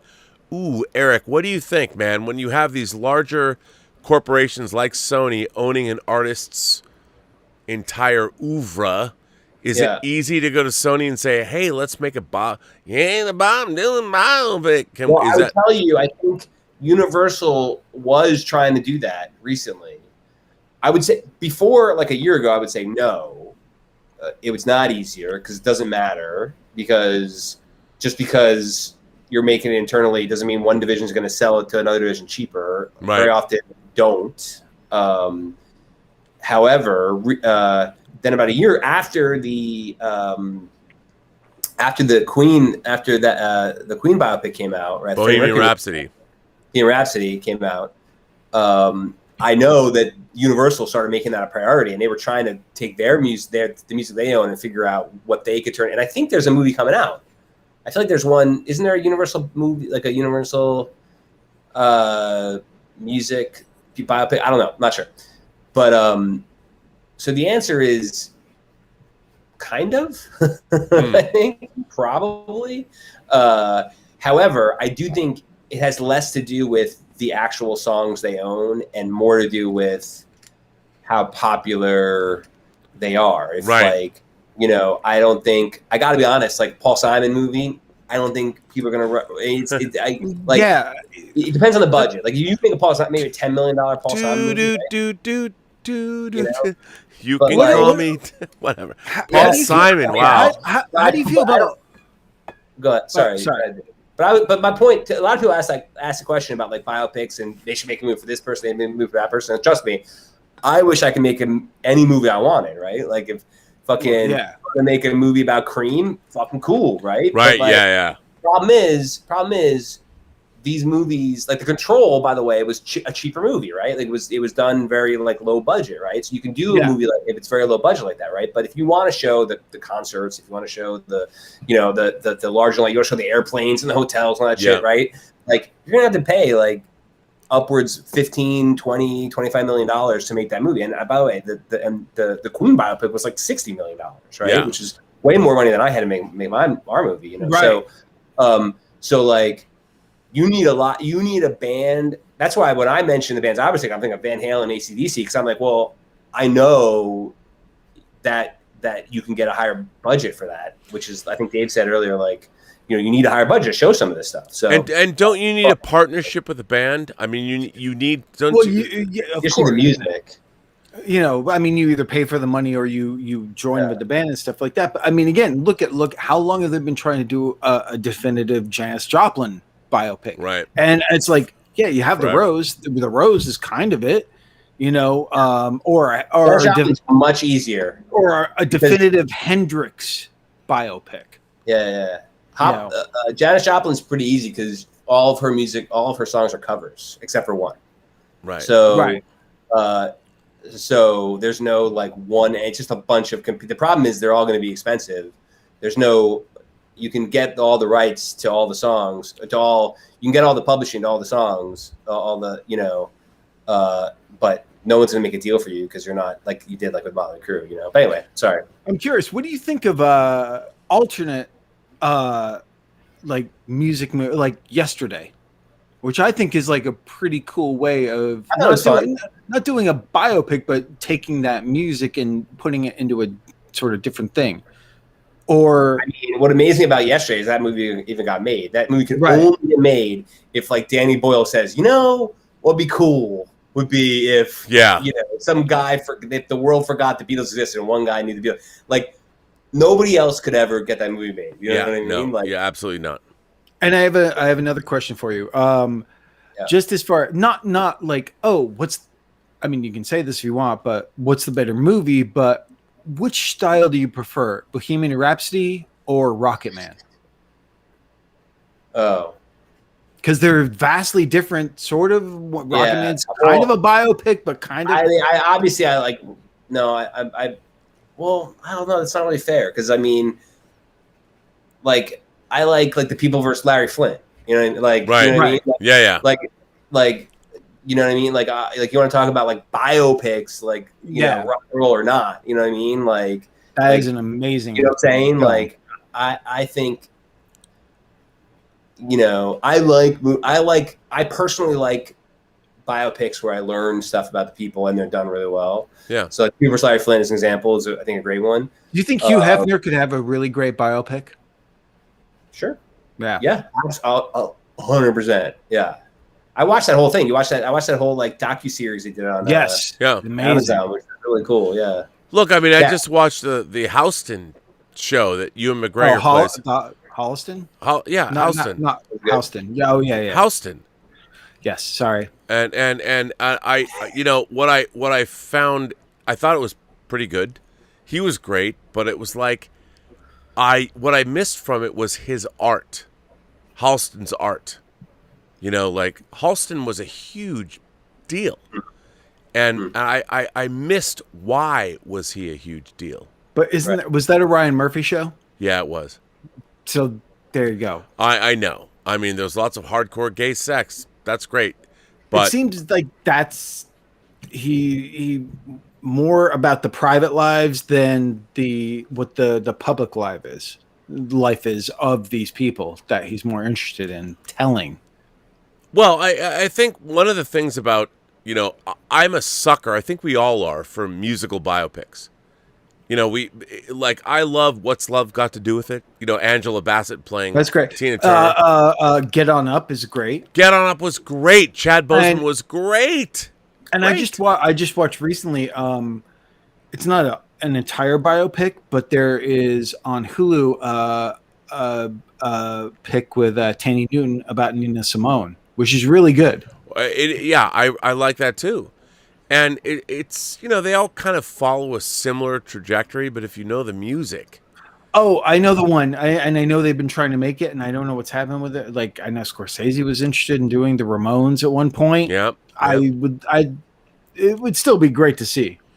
Look, I mean, I'd love to see Bowie, a Bowie biopic. And they've done one called, I think, Stardust. But they couldn't use him or his music. Right. So it's like, I don't know. Well, listen. Erik, well, quickly, before we let you go. We're not letting him go yet.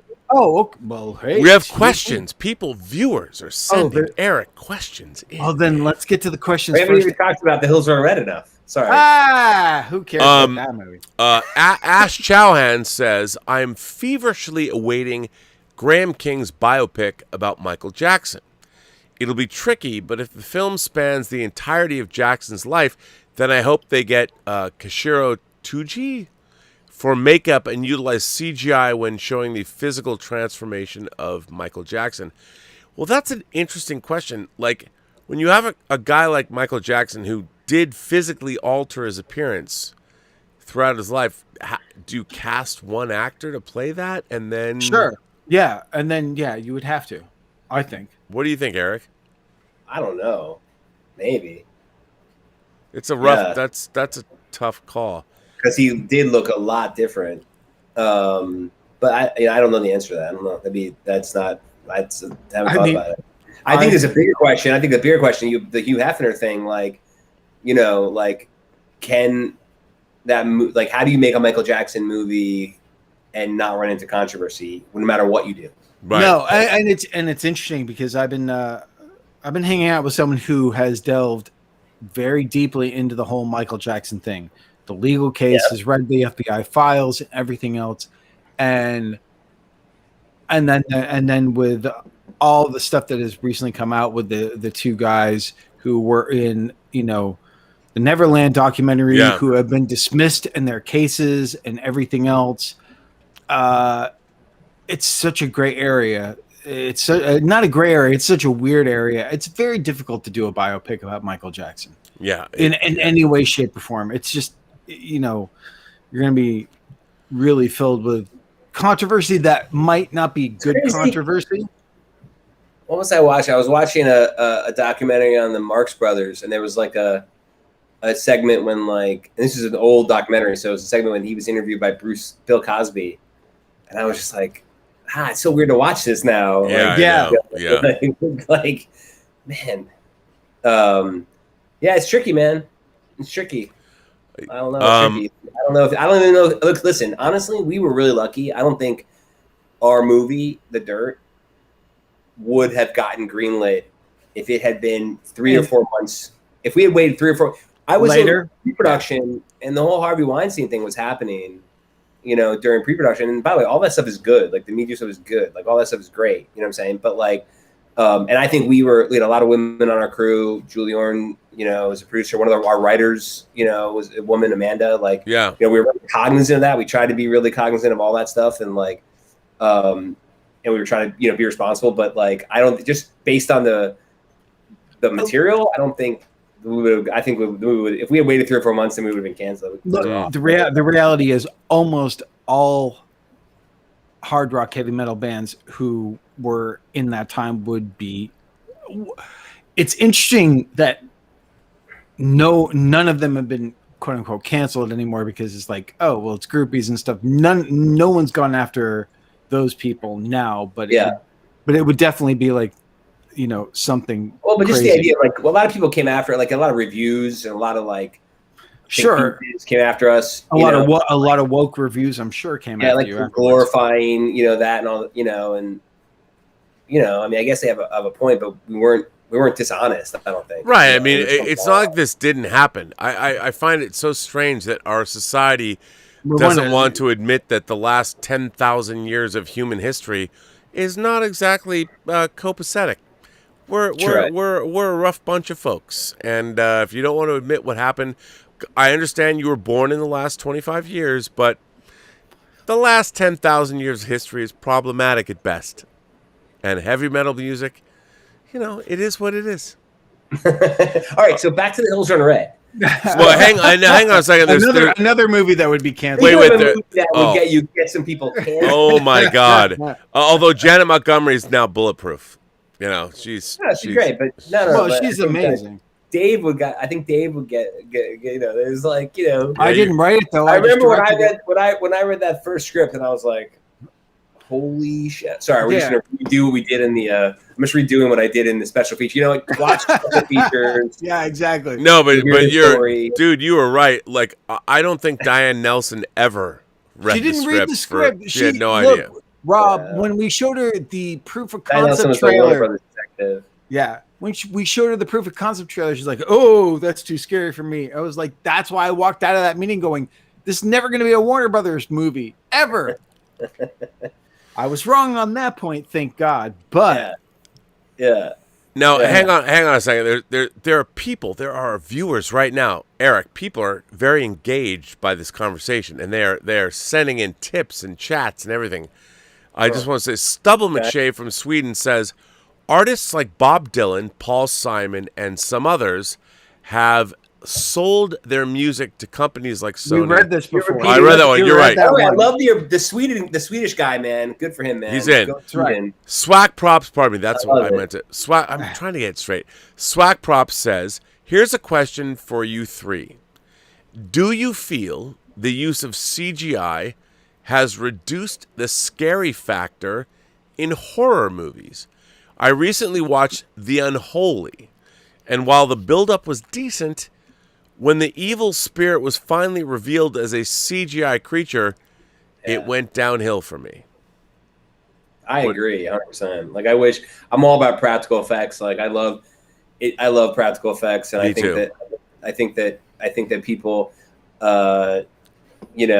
lean on VFX way too much. And then I think when they're trying to create, something scary for their final reveal, they always like do some kind of, and I've done it. I've done my movie, but it's like, you end up, but listen, like Kubrick didn't have that, right? Like, No, but I think at least early on, that's why James Wan's movies were successful, because the ghosts were not CG; they were practical. Right. They were in camera. Yeah, and that's why they worked. Also, he took a page from Spielberg's book, right? Like, only show a little bit, right? Like, don't show the shark. Only show a little bit of the shark, right? Like, don't show it a lot, like, 100%. I think it's funny because I remember I was in a production meet for my movie Orphan. It was a long time ago. Yeah, but you know what? That movie rules. And they're doing a sequel. And they're doing a sequel now. I have a picture I took of you and the star of Orphan. It turns out great, especially for Isabel. Isabel is in it, and she's playing the same character. I know, it's very strange. It's great. She's used apparently. Oh, really? I can talk about it, but apparently it looks great. Like, awesome. That's great. They're doing a thing. I mean, but I remember when we were doing that movie and we were doing this scene when she crushes this bird, right, with a rock, right? That's like this part when she shows how evil she is. She like kills this bird with a rock, and there were all these discussions about how to do that with VFX. And I was like, why are we doing that that sounds so stupid. Like, we're going to smush a bird with VFX. Like, and I said, why don't we just do it practically? And everyone looked at me like I was an idiot. And I was like, well, just lock off they're like, well, of course, the director wants the camera to move and do this and that and give him freedom. And I'm like, can't we just lock the camera off and fucking smush a real bird and then a fake bird, right? Right. And then, like, I know that's how they do it. And they were like, you could do that. And the director, who's like one of my best friends, he was like, "That's what we should do. Let's do that." And because he was on the same page as me, he was like, "Of course, like, why are we?" Because that's the thing. All you have to do in one shot is establish the bird's alive, and then the next one can be the fake bird, and the audience never knows. Exactly. And you look at that movie and you see that shot I'm talking about, and it looks so fucking good that we killed the fucking bird, smushed the fucking bird with a rock, and it was all practical. And it was just hilarious. You never heard a bird? Yeah, of course. Yeah, no. That was a really fun day. We had a bird on set, and his wings were clipped, which means they like tie his wings a little bit so that he can't fly. And it was really, it was really fun. Anyway, yes. Well, practical effects. I agree. Let me ask you this, Erik, since I have you. The entertainment business you've got Warner Brothers in turmoil. You've got Amazon buying MGM. Streaming services are popping up all over the place. I would love to know or get your opinion. Where do you think the business is going? And as an independent producer and someone that's looking to make all kinds of different kinds of movies for different people, how do you feel about the current state of the entertainment business, of Hollywood, as a producer? I think it's great. Honestly, I think all this change and turmoil is good for us. I agree. There's competition between all these new companies, and they all need material. And people want, especially because it's year-long pandemic everyone's been through, and they want like quality stuff. They want something they can like enjoy. They want like something that's not like a slog. They want something like I bet you, like, I don't know what the data. I know the data is what it's saying to like the Netflix and all that, right? It's saying like comedies and feel good stuff, right? Like, but I think where I'm going with this is that I think the budget there's in 2004, 2005 or around then or whatever, maybe a little later, they were making these $20 million, $25 million action movies that everybody saw these movies, and romantic comedies and dramas, all in this like middle budget range. It wasn't blockbuster and it wasn't like low budget, right? Right. And then those died, after the writer's strike and like the housing crisis. Like, after all that stuff, the budget started going to really big or like really small, like the Blumhouse, $3 million Blumhouse movies, and they've done a great job. Blumhouse has done a great job. Yeah, but this middle ground was gone, right? The studios weren't doing it because less people were going to the theaters. It was a transition period, right? I don't want to get too deep into it, but basically the point is those are coming back, right? Those like movies that have like the $20 million range are coming back. The mid-range, for the streamers, right? Now, who is making those? The streamers? Yeah. Like they're the ones who are going to be paying for, and like, so for instance, like, so when I made The Dirt, it was with Netflix's low budget division, right? Which used to be to like up to like $20 million or something like that is what they say, right? And I had a conversation the other day with someone, and I was like, because they had a movie with Netflix's low budget division. Now that division is up to $35 million. So it's like, that's low budget for Netflix. Wow. Okay? It's $35 million, right? So yes, I think it is good because, especially, I didn't think about it. Like Paramount Plus needs movies, NBC Peacock needs movies, right? Like and it's not about, the good thing for us is it's not about like how many the opening weekend and how you do, right? It's about how many subscribers they get, and so like there's no real, it's interesting, like there's no real like measure of. And the good thing too, I think, with the other thing I found out, which is interesting fact, which I don't know if you care about this, is that, and I think they're figuring it out, but like the reason they're making shorter television series, right? So the shorter episode numbers. Seasons. Yeah, Seasons, eight right? 8 episodes as opposed to like 13 or 26. And the reason that they're still making movies, because I'm surprised. Like I was like, why are they still making movies? Like, why would Netflix still make movies when all the streamers, I mean, the TV series seem to be like the huge hits, right? The series, like they do like an 8-episode thing, and it seems like that's like the biggest thing. Everyone watches Queen's Gambit, and you're like, oh my God, it's amazing. And they can't stop talking about it, right? Like, I'm like, why would they make movies, right? But then when you think about it, from what I understand, is like the per minute numbers of a movie that it costs to make a movie versus what it costs to make 8 episodes of TV series. It's more profitable to make a movie. Yep. Which is even though maybe it's slightly less eyeballs, but it's more money. It's less money for those eyeballs, Yep. So anyway, but I bet you so I'm thinking they're going to end up with like 4. They're going to figure out something where like maybe 6 episodes is the right number. They're figuring it out, right? They'll figure out. But either way, all that stuff is good for us, I think. Like, it's great for us. Like, for me personally, like, I have like a ton of stuff right now that's getting close to green lighting, and like all that's in, everything's from like that, like it's like 8 million to like, like 25, 30 million. Right. But that's great. I mean, and if you live in that level, I mean, look what Jason Blum has done.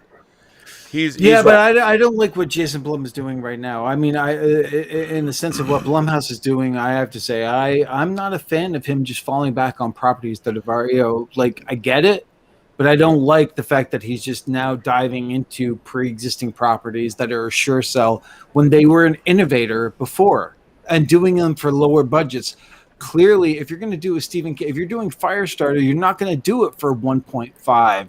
You're not going to do it for the level that Sinister was made on, which to me is a much more interesting proposition than seeing another version of Firestarter. But there must be a reason why he's doing that, though. Like, well, of course, because there's more money to be made on the title. Well, not just more money, but maybe that's where the money is made. Like 10 years ago, when he started doing this, right? As you remember, you and I were on the set of Insidious. I remember together.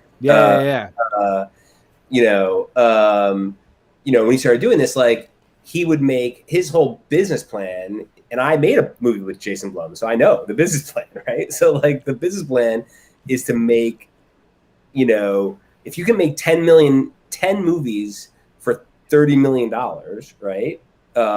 And one of them is a hit, then you've paid for the other ones. That's a $30 million investment, and if two of them hit, you're like, you're huge. You're through the roof, right? Well, look at what Lee Wanell did with huge. The gamble, right? One $30 million movie is like, is it going to work? I don't know. If it doesn't work, it's $30 million down the drain. Sure. I mean, Lee Wanell, they spent $8 million on Invisible Man. It made $100 million. I'm talking about like the original. I'm talking about his original way of doing it, right? Right. Clearly it's changed. I'm just not. It hasn't changed that much, though. I'm just not a fan. As like, yeah, Halloween's going to be like, it's a very smart investment because it's like, yes, you get Jamie Lee Curtis back, you're going to make money, and obviously they made huge amounts of money, and that was the whole thing. It's smart business. Yeah, Creatively, it's not as exciting, but it's I agree. So it's it's like, you're talking to a guy who's negotiating right now for a remake. So, which one? and I made one. How many remakes have I made? I made one remake. Couple. House on Haunted Hill. Oh yeah, Return to House on a Hill and House of Wax. That's right. Oh, and House of Wax is coming out on Scream Factory. But by the way, I agree with you. Original. But you know that, right? House of Wax is coming out on a Scream Factory special edition. No. Yeah. Really? Yeah. Yep. At least I called you, dude. At least I called you. Nobody called me. I didn't. That's all right. Whatever. So what remake you're working on? Oh, I can't say. But you guys will love it. You guys will love it. You guys will love it. Don't torture me like that.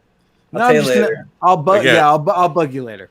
So Eric, let me ask you: first of all, thanks for coming on the show tonight. It's been great to have you. It's been terrific. Let me ask you this: you seem to be pretty optimistic about where independent filmmaking is going, or what you are doing is going. I tend to be that way too, because it's now we're no longer beholden to box office. You know, a streamer only needs to have certain subscribers. If people watch your show, you're good. Yeah. So do you think we're in a good place now in terms of creating new and innovative material? That's a good question. Very good question. Because I think a lot of the innovative material was created using the foreign sales model, right? Using actor, basing it on actors and getting their value. And that model is in such a weird place right now because of the pandemic and theaters weren't open and people, the value and what movies are worth is really going. So if theaters have trouble going forward, like that might shift and you're going to end up with different, like your money in a different place. Like it'll be harder to figure out how to make movies with that model. So that model's changing. But I think the streamer, I think the fact that you're talking about innovative or new stuff like Netflix, they don't like if they don't have their Insidious, right? So they'll want one, right? So they'll try to create it, right? Which is what they're doing with that whole Fear Street experiment, where they're releasing 3 horror movies during 3 weeks based on. Do they own those? Or are they Netflix originals, or are they? Yeah, they're Netflix originals based on R.L. Stein books or an R.L. Stein series. But it's interesting. They're doing 3 movies in 3 weeks. What? Do you approve of that? I think that's really cool. Okay. I really like that idea. I think that's. I saw the trailers. It looks. I mean, that's a really interesting, innovative thing. The Mark Millar thing. I didn't see the Millar World thing that everyone's talking about. What's it called? Jupiter's Legacy. Jupiter's Legacy. But that's another example of they took swing. They're taking swings, right? Yeah. They're trying. Yeah. Well, I mean, it's exciting in the sense that I think the rules are being rewritten. The studios, in a way, are kind of irrelevant, other than as conduits to send things to their streaming services. So we are and the big tentpoles. So they're still going to do the tentpoles, right? But they're all going to be mostly. But they're not controlled. I mean, the studio executives are losing. There's a reason Toby Emmerich was the guy that said to HBO Max. He was the guy that had the idea for the day and date releases of 2021 slate. Let's release our movies on HBO Max and in the theaters, because he knows he was about to be made irrelevant. The guy's produced 150 movies. He wrote Frequency, and he runs a studio, and it's like, I'm gonna be out of here. Do you think Toby Emmerich made that push for that, his movies to not just, you mean to go theatrical as well as? Yeah. I think he was trying to curry favor. He's like, I what's interesting is that guy had a really interesting career trajectory, and he produced a lot of movies. He wrote films. He's Smart guy. and he very smart guy, and one of the great industry professionals now. But he was basically in a cul-de-sac, which is where Warner Brothers was at, and now they're still going to make like DC movies and tentpole films or Harry Potter, Fantastic Beasts or whatever. But really what's going on is HBO Max and streaming services, they're like, we make $2 billion a month in subscriptions.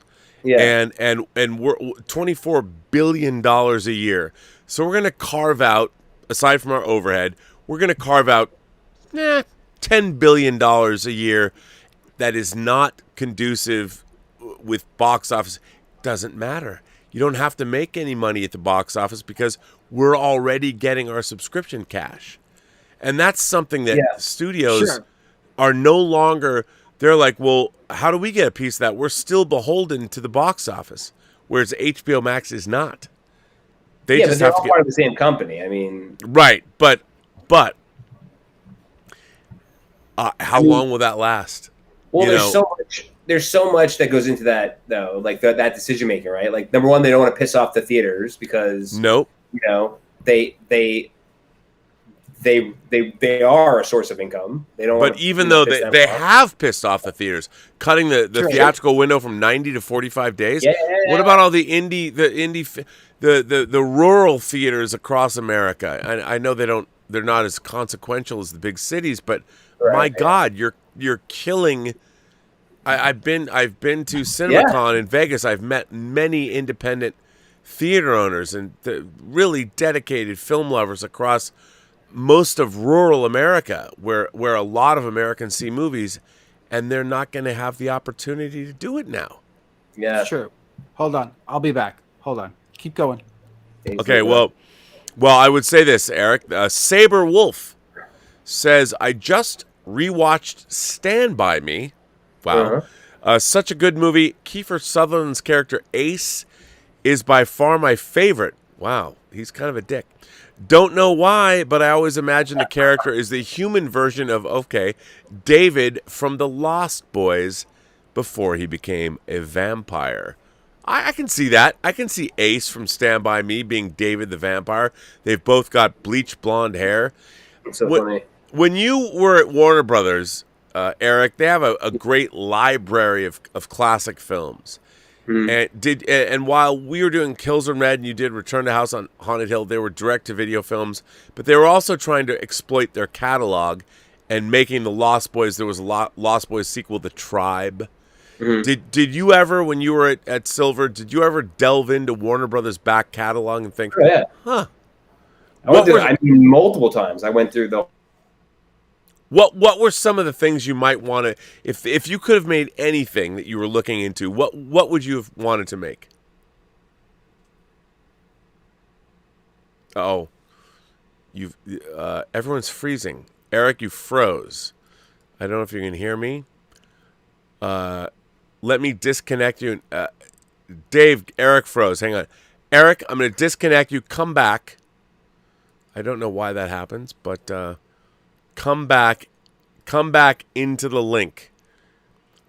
Eric froze, Dave. Oh, you have to put on your headphones. Eric froze.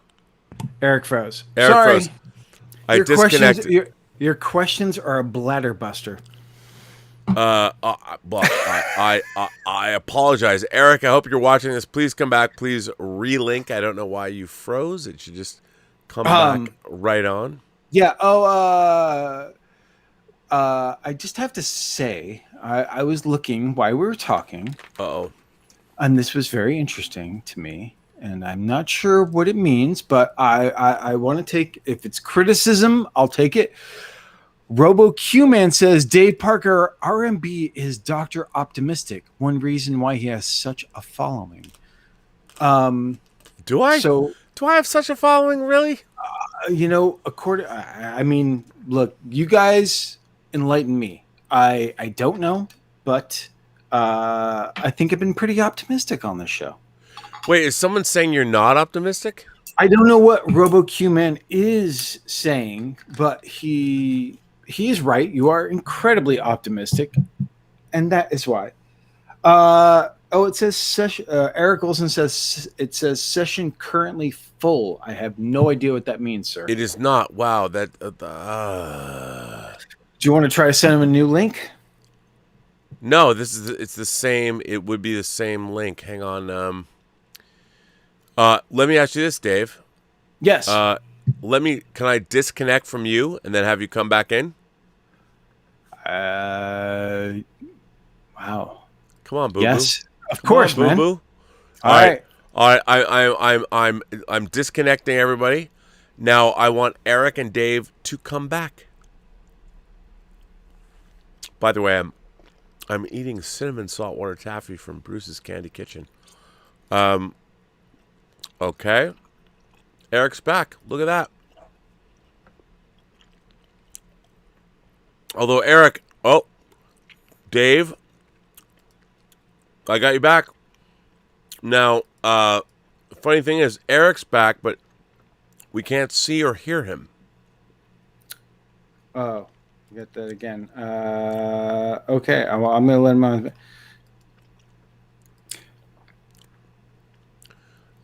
I'm disconnecting him, have him come back again. It's like darling Nikki. Come back, Nikki, come back. Either way, this has been a great conversation. Fuck yeah. So fuck interesting. yeah, dude. Wait. Always rules. Let's see. Dave is just metal. I'm just looking at. I'm just seeing if Robo has. I don't think it was an insult. I was more just. I just happened to notice it, so I was curious of what that was referring to, and I may have missed it. I don't think it's an insult because God knows Rob would let me know if I wasn't positive, like he has before. Dave, I think your charm is you're not positive. Your curmudgeonly nature is what I'm we not love curmudgeon. about you.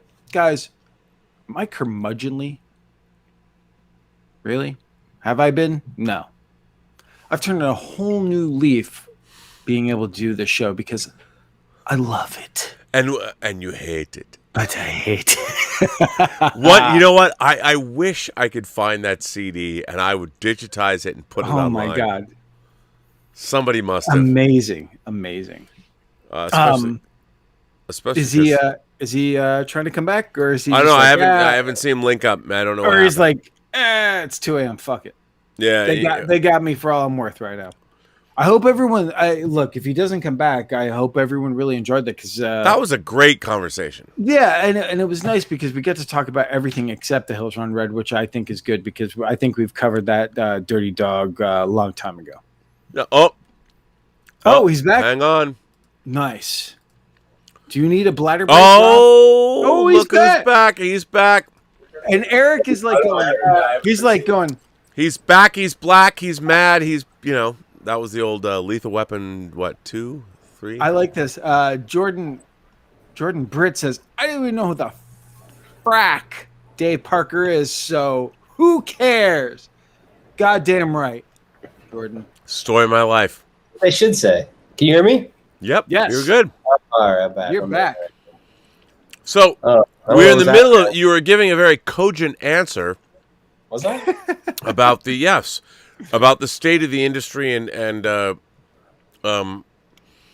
do you think? I mean, obviously, as a producer yourself, writer, I think there's never been a better time to try and jump in to the industry because you've got YouTube, you've got all kinds of things going on, but there's so much content that is needed on so many different levels that, I mean, it's kind of like the Wild West. So I'm optimistic. Yeah. Are you?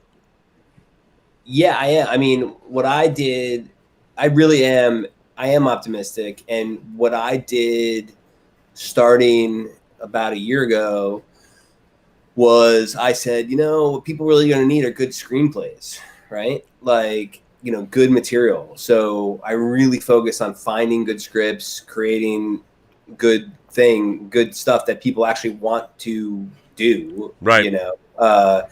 And I still think that is the case. I think the truth is that like there's like a little bit of because there's so much pressure to make so much stuff now. There's a lot of like there's a lack of oversight. I would say like there's a lot of like here's the money, go make it. We trust you. You know what I'm saying, from these places, right? And that leads to some good movies and some not good movies, right? Yeah. But it's funny though. It's funny that you think about it. Like, but is that method any better than the studio version where they were like, I think the odds might be the same. It's so funny. Like the actual batting average might be the same versus the studio system where they like breathe down your neck versus the Netflix version where they just let you do whatever you want and just like give you money. Like it might end up bat average might end up being the same. I don't know, but I guess my point is like I think that I've recognized that like a year ago, and I've just been like really trying to find great scripts, and I've been lucky. I found a few, and like one horror script I found from this young writer. I gave it to one director. I literally gave it to the first director that I wanted to do it, and he said yes, which was like crazy. Sorry, Dave. Wow. Shit. Should have said that. Look, I'm not the first director. I know this. Is this the one that you are doing with Steve Miner, or can you not talk about it? Or is that something else? No. Oh, I mean, well, you want to talk about that? So, I don't know. Rob. Yeah, I brought. Look, it's on the IMDb. I did some research, and I thought it's the title was intriguing. Dude, talk about a dream. Yeah, talk about a dream. Work with the fucking guy who created who actually fucking put the hockey mask on fucking Jason. Okay, the guy who actually put the hockey mask on Jason, but also made House and Soul Man. But the thing is, Warlock. He's so down to earth. He's so nice guy. He's such a practical guy too. Yeah. So that project, we were actually about to. I was actually going to shoot it simultaneously with The Dirt in Georgia. I had this whole thing. Yeah, and it was this thing. I mean, we were in pre-production. I was there. I was going through it took place in high school, so I was like, touring. I was like, I flew from New Orleans to Georgia to like go to this high school, and we were there prepping. And then we had financing problems, and we had to shut down. But I'm very proud. Everybody got paid. The whole crew got paid all the money they owed. Amazing. But we had to. Unfortunately, we were 2 weeks out for shooting. We had to shut down. So sucks. Like Steve Miner's a fucking gem. Like great guy. Like someday maybe we'll get that going. There's some money against it. Is the problem. So right. It's a really. So what you're talking about is a new horror movie with a new director that you're excited about and everything else. That's great. That's awesome. By the way, another one of your people, Victor Garcia, is directing a new movie right now as well. What do you mean? What? He is? He is. He's directing a new movie in Spain now. What is it? I can't tell you. You can't tell me? Oh, you can't tell us? He's done a lot of great stuff. I can't say, yeah. I love it. Fucking great, man. I talked to him. I think I talked to him probably like a year ago. Yeah, like about maybe less. I don't remember when it was. We were like, during the real heavy lockdown, I remember I made sure we had like a Zoom and, Yeah, we do that about once a month. Nice. Oh, wow. Yeah. Fucking great, man. We got to connect again. Holy shit. That's awesome. He's a great guy. He's super talented. I'm glad I could introduce you guys, Yeah. It was really nice. The horror team, the horror community. Malbrained sent in a super chat to us, and sent in a super chat as well. She's always a great supporter of the channel, and she's on this channel. So there's a lot of engagement here, Erik. Thank you for coming on, because people seem to be digging your appearance. What does that mean, a super chat? Does that mean it's a question? People are sending me money to talk to you. They're sending him money. These super chats. And for everyone, he puts $1 away for a movie that maybe I'll make in 20 years before I die. Yes, that's correct. It's all right. I'm going to bug Erik way more. So We got the Raise Hellathon coming. We're gonna do it. I mean, what do you want? What do you want to say? We have to raise money wherever we can. It's true. Yeah. He's like, what? Anyway. So I'm listen, raise Eric. We have kept you now here. It's 2:15 in the morning. Oh yeah, it is Way pretty late. longer. We You were like, I can't stay on long. Can't be I too know. late. I had too much of a good time talking to you guys. That's awesome. well, I have to say you've been a great guest. Thank you so much for your insight and your I acumen. hope it was a little bit insightful. Oh my God, it was great. Oh, for sure. You know, and look, you have an industry knowledge that not a lot of people, certainly not a lot of producers have, because you did work at the epicenter of one of the ground zero production companies in the history of Hollywood. You were right there in the midst. I just love being in this business. You know, it's a fun. You know, it's fun. It's got its ups and downs. You know, it's got its Certainly. ups and downs. But it is. It's a great business when you can make it work. Yeah. Yes. And you know, you went out on your own and you've made it work. I mean, you started out as an intern, but then you worked at Silver for more than a decade, and then you became your own self-made producer, which is amazing. This is an amazing state of affairs. Not a lot of people can do what you've done. So kudos to you, sir. Thanks, And man. it's an inspiration to, I think, anybody want to get in the business.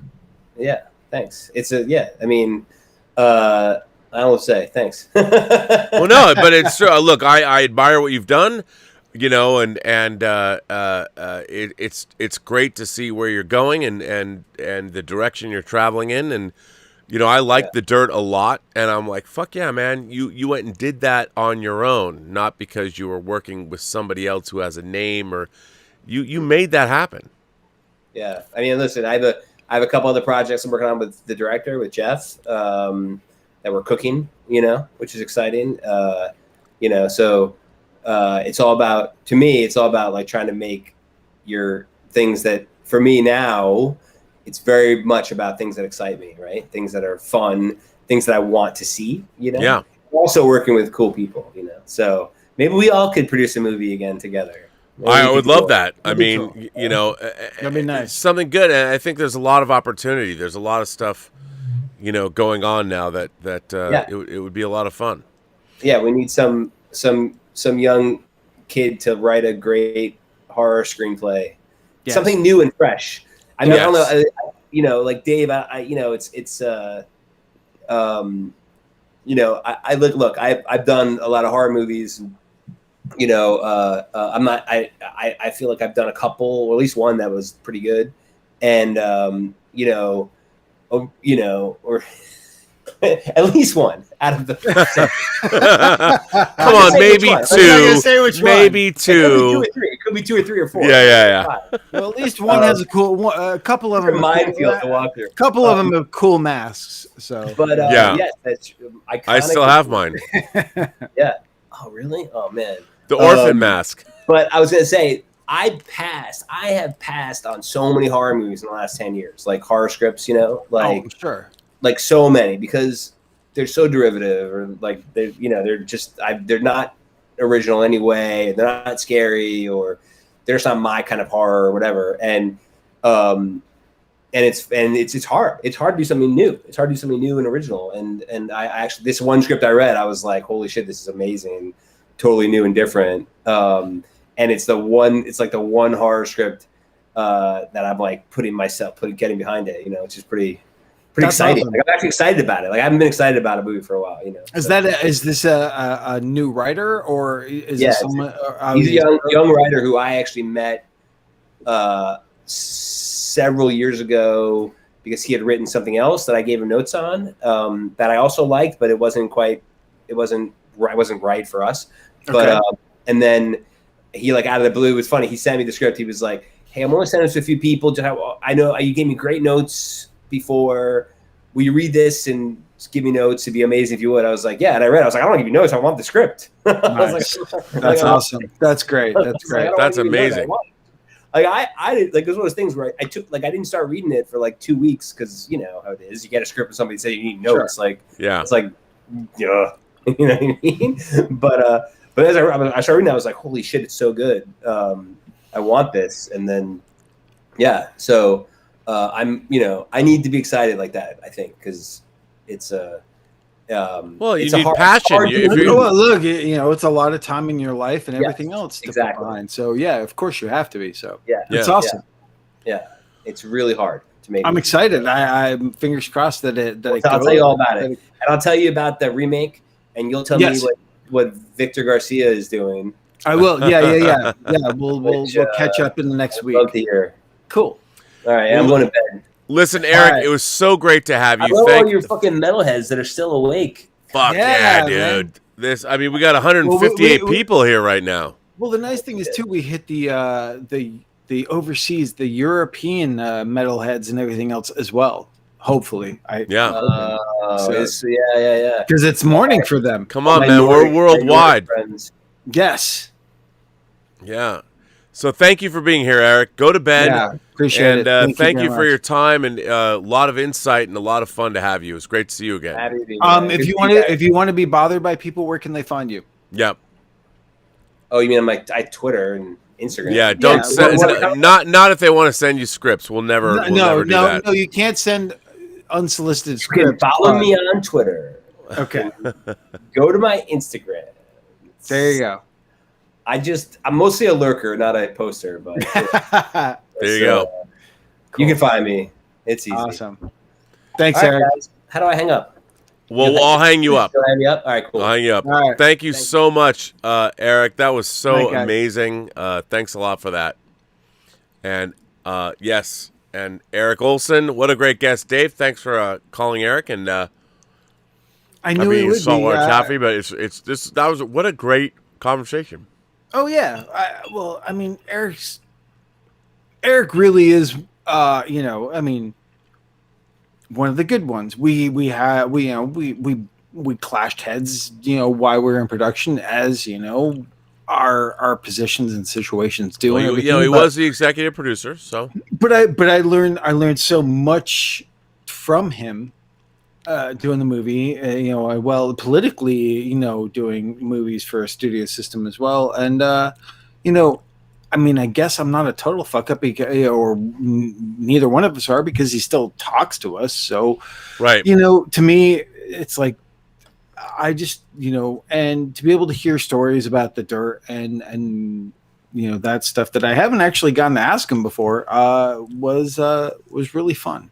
It was Yeah, really no, cool. I think so. We're not done, Dave. No, I know. I had it. It's like everyone could it's like, do people make bets now? When does Dave go take a pee break? And when does Rob take a pee break? And it's like, are we making bets now, guys, or what? Because it's like it's gonna happen once or twice during a show, depending on Dude, how you long gotta it is. drain the main vein. I mean, we're sitting here drinking. I don't even have a bathroom in here. I know that's why you have to go, but it's like, hey, when you gotta go, you gotta go. You gotta go. So I'll tell you what. I'm gonna throw it. I'm gonna throw the. We'll see. We're gonna throw the fishing line out there and see. Yeah, who I'm gonna we throw. catch. You know what I am gonna see who's gonna show up. By the way, Someone who hasn't come on before. we always ask. We always ask. In the immortal words of Tom Atkins, thrill me. Yeah. Okay. If you haven't been on the show before, if you have, I won't accept you. I want someone new. Or it's gotta Unless be- you're awesome. or it's got to be Black Phillip. It's got to be Black Phillip Alvarez, or if no one else dives in, putting you on the spot, man. Rob has a bucket under his desk. Ask Chowan says, I've got $10 on Dave taking a shit at 3:04 a.m. Any take? Nope. I've already taken care of that business today, Ash. Thank you. I'm very regular, and now is not the time for that. Yeah, me neither. Deuce Haas. Oh man, What a show we're doing, Dave. dude, I'm excited. I can't wait to hear what Eric's gonna about the horror movie he's talking about, and then the remake thing. It's like, what the fuck hasn't been remade at this point? Fuck yeah, and man. then I'm gonna hear about it, and then I'm gonna probably cry or like, beg him to like, sweep floors on the set or something. No, come on. You don't sweep floors. You're a director. Come on now. It's tough out there. It's tough out there, guys. Tough out there. But that's what, the cool thing is that he's been working on like reading and finding projects in this past year that he's really excited about. And I've been trying to write and come up with the equivalent of not what but just like what makes me excited and like try to come up with those ideas. Wait, what, you were laughing? Did someone else make a shit joke about me? No. Paul from Long Beach says I'll put $20 on Rob on a few. Good. Malbrain sends in a super chat and says, I'm not sure if my last super chat went through, but I recommend Bound for Glory, the most beautiful musical biopic ever made. Hal Ashby new. I like Bound for Glory. I don't know if it's the greatest musical biopic ever made, but I'm a big Hal Ashby fan as well. Hal Ashby, amazing. Amazing. I mean, Harold and Maude, one of the quintessential now considered midnight movies. Yeah, one of the greatest midnight movies of all time. Oh yeah, considered a midnight movie, but it's just a beautiful movie with an incredible non-metal soundtrack by Cat Stevens. But you know what? Being there, which you have to be of a sophistication or age to really appreciate, and then it's amazing. It's mind-blowing. We live in a society. But yes, I am a huge fan of being there. I have the Criterion Blu-ray. It's so do I. It's such a beautiful movie. Yeah. And a beautiful performance. Yeah. Performances by Melvin Douglas and Shirley MacLaine and Peter Sellers, of course. But again, when it came out, I would have never appreciated it until later. Later on, young, dude. You were young. I was way too young, and I was used to seeing Peter Sellers, the Pink Panther. Yeah. So to see that, I would have never gotten it. Oh, you'll like this, Rob. Uh-oh. Paul in Long Beach says someone should remake Looker. I've been talking about that for years. I'd love to remake Looker. I'd even get Sue Sad to re-record her theme song. How's that go? We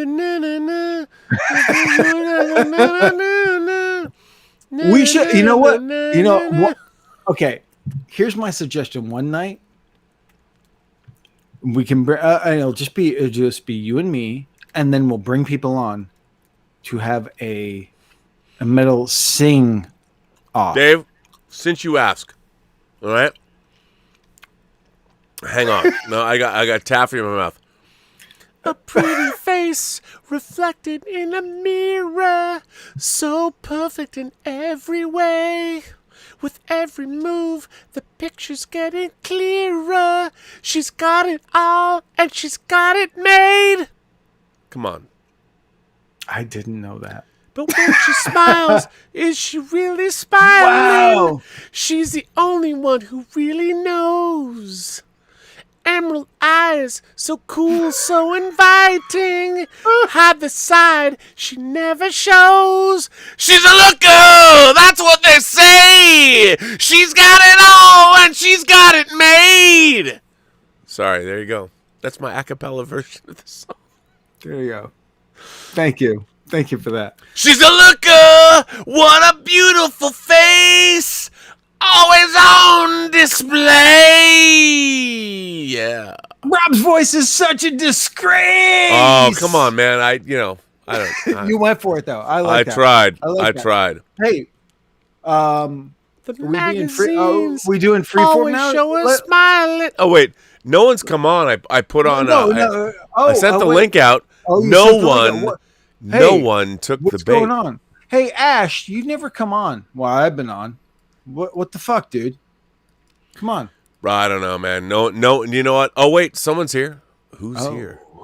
Black Phillip Alvarez. Oh, thank Black God. Phillip Alvarez shows up. We can now.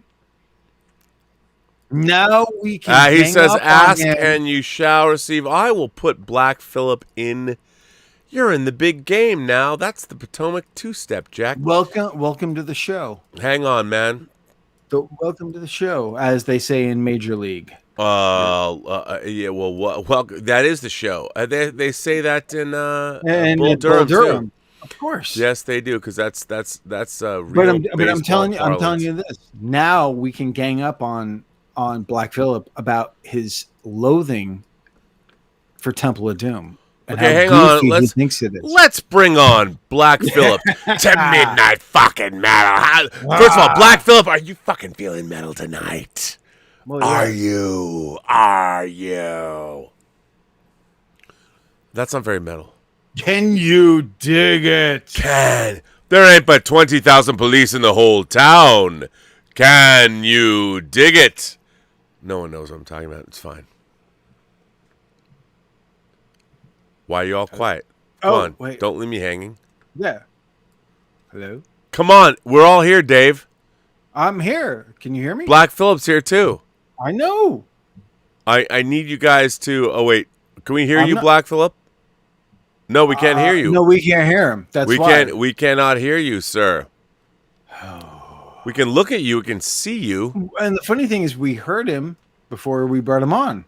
The magazines always show her smiling, so perfect in every way. Sorry, I'm still... Hey, Rob, why we wait for Black Phillip to figure this out? I watched Rock and Rule again this week. You did? What'd you think? I love Rock and Rule. A nice Ralph Bakshi, right? Animated film? No. Oh, it's not Ralph Bakshi? Sorry, I don't know. Nevela. Oh, the Canadian really? animation company. Nelvana. Thank you. Sorry. Yeah. Fucking Rock and Rule rules. Okay. I have the Marvel Comics adaptation of it. I used to. God, you know what? Can I have it? Just for my heart. You don't need it. It's just screen grabs from the movie. But by the way, you know what? Black Phillip Alvarez jumped out. Left and he jumped out. But you know who's here? Donnie is here. My man Donnie, and Donnie. I'm sorry. Is he packing a bowl? Donnie is smoking some dank nugs.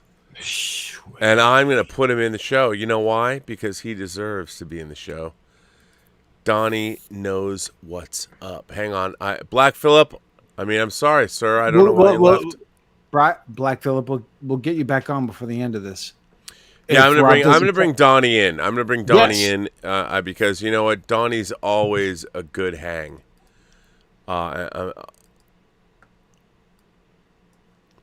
No, we won't know. We won't know. No, come on. Come on, dude. No. I'm putting you in, coach. It's like center field. But yeah, man, Rock and Roll. Okay, let's bring in Donnie from Canada. Really? Where in Canada?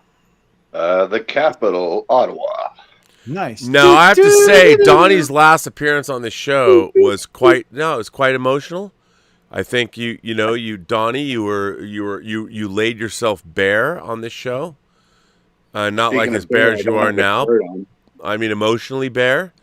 We learned a lot about you. That was last night, wasn't it? I don't have a shirt on. No, I think it was. I think it was not last night, but a couple of days ago. 2 nights ago. Yeah, he talked about. First of all, perhaps I'm just, dim.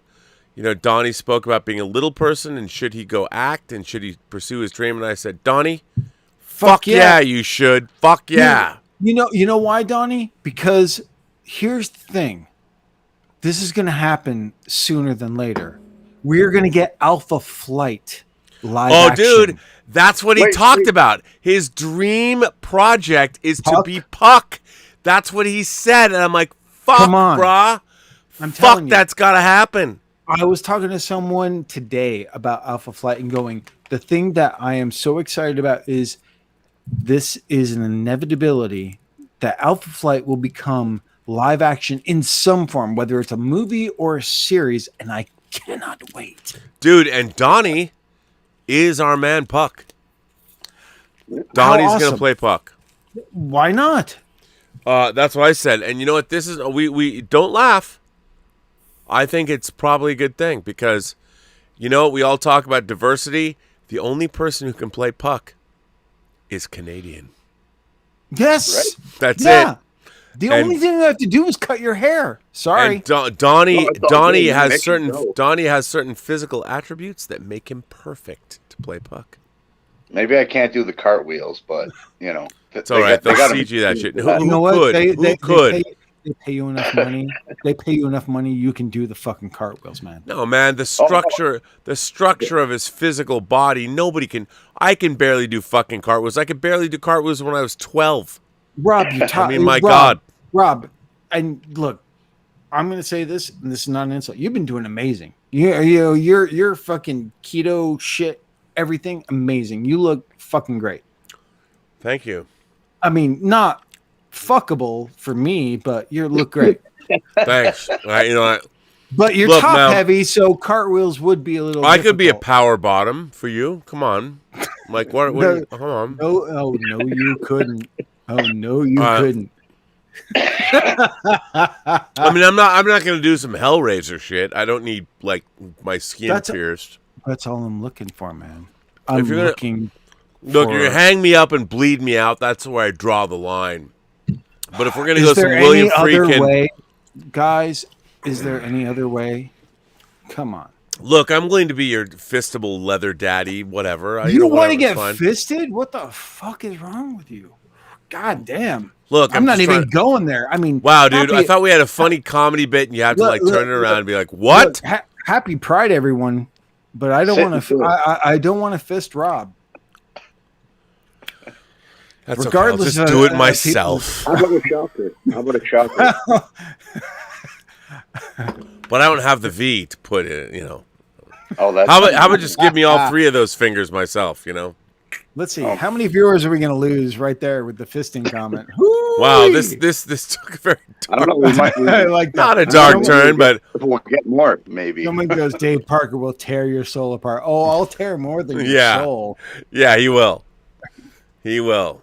Don't Rip. trust him, Dave. He won't even give you a reach around. God damn right. That is not true. I'm all involved. I'm all about your pleasure. Come on No, now. you're all about women first. Men, different story. Yeah, it's true, but I'm still, I dabble. Anyway. Rob went to college. Woo! Come on, He went I there. went to He college. went to Yeah, it's always gay until graduation, right? Nah, Wow. no, but Tom, really, you're fucking awesome, man. I wow, love this that. this took a dark turn. a dirk turn. turn. A dirk turn. Or a derp. No, yeah, dark turn. No, I mean, look, I like that we can joke this way. That's what Midnight Metal's all about. I know. I mean, we've lost some listeners who got offended, obviously, but come on, guys. Oh, you know. well. We're like- living after Well, you can't- we're you living can't after satisfy midnight. it. Rob Halford was, which is another. You know what? We didn't mention that Judas Priest biopic or Rob Halford biopic. That would be one I would be interested in. That would be interesting to do. And just so you know, Rob, because I love this show so much, Uh-huh. I did personally reach out to Rob Halford and asked him to be on the show. I have not gotten a response yet. The man is the metal god. I'm sure he gets so many requests, but I did write him a very impassioned, long letter. And I reached out to him. I'm waiting to hear. Well, it would be good. Man. See his face reflected in the mirror. I like that. Paul in With Long every Beach. move, the Paul in pictures Long get Beach clear. goes, I'm not gay, but $50 is $50. Hey, I feel the same way. You know what that is? That's Paul, two are you- 4K discs. So, Paul, are you a film director too? Because I can relate to that one. Hey, That's man. a couple. That's a couple Arrow. It's the special headpiece editions of the right there. staff of Raw. That's all I can say. That Head- does not head- fit up well up your anus, so don't try it. Hey, man, it doesn't have to. It just has to focus its power right where. I mean, it's a godly rim job, depending on where you want to direct the beam. tongue I puncture. just wanted to let that go silent for a minute. Like just go screech crash. Wow, I Glenn love that. Danzig on the show. Yeah, I would, but he doesn't have a sense of humor about himself. Well, clearly Verotic proves that. Glenn does not have a sense of humor about himself, so it would not be a fun interview, man. You know, that's the problem. I don't know what to say. Hey, wait, hang on. This is wow. Now we're getting into it. So here, yeah. Sweet. Now, okay, hang on. Mass Hussein says, "Hi, Rob and Dave. Have you heard the allegations against Richard Stanley? And do you think his career is finished after a 25-year break from the biz?"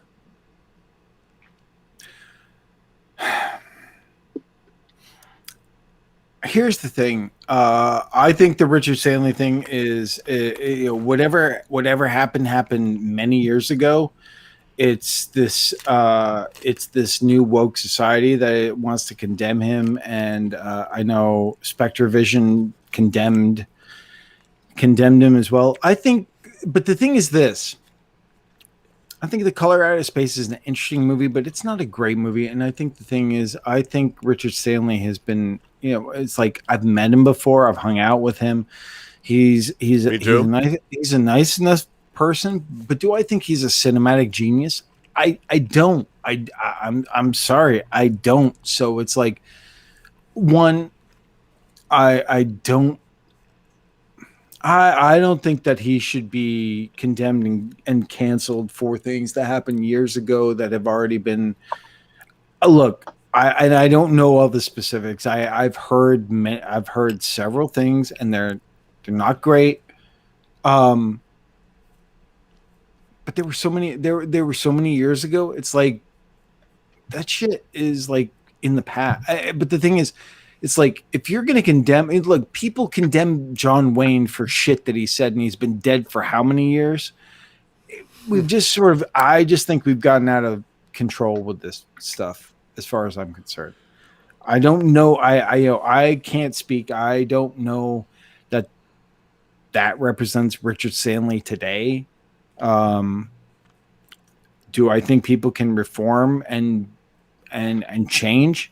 Of course. Well, the basis of our entire legal system is that when you do your time, you've paid your debt to society. So theoretically, you come out of our prison system washed clean. But again, let me ask you this though. Okay, here's an example. Here's a very tough example for both of you guys. Uh-oh. Victor Salva. Huh? Sorry. Victor wow, Salva. This show has now gone into a totally. Victor Salva, the director of Jeepers Creepers. Right. Okay. Now he went to jail. And served. I never heard this story, but go ahead. Well, Rob knows that Victor Salva was a director who his first movie was called Clown House. Mm-hmm. And he was convicted of pedophilia, basically. Right. I mean, not basically. He was convicted of pedophilia, and he went to jail. He had intimate relations with an underage boy. And then he got out, and then he made He made Powder, and then he made Jeepers Creepers and stuff like that. But he'd done his time. So he served his debt to society. As far as the legal system goes, he has. But now, again, he has been completely like shut down and canceled, and probably will never direct again. No, he never will. So, in the same thing with the Richard Stanley argument, is that right or not? And there is a difference. I don't know. Victor Salva was tried and convicted. Right, like Richard Stanley never went to look, jail. Allegations. Look, here's. What are the Richard Stanley allegations? I haven't heard these. I don't know what they are. He was abusive to his girlfriends. Yeah.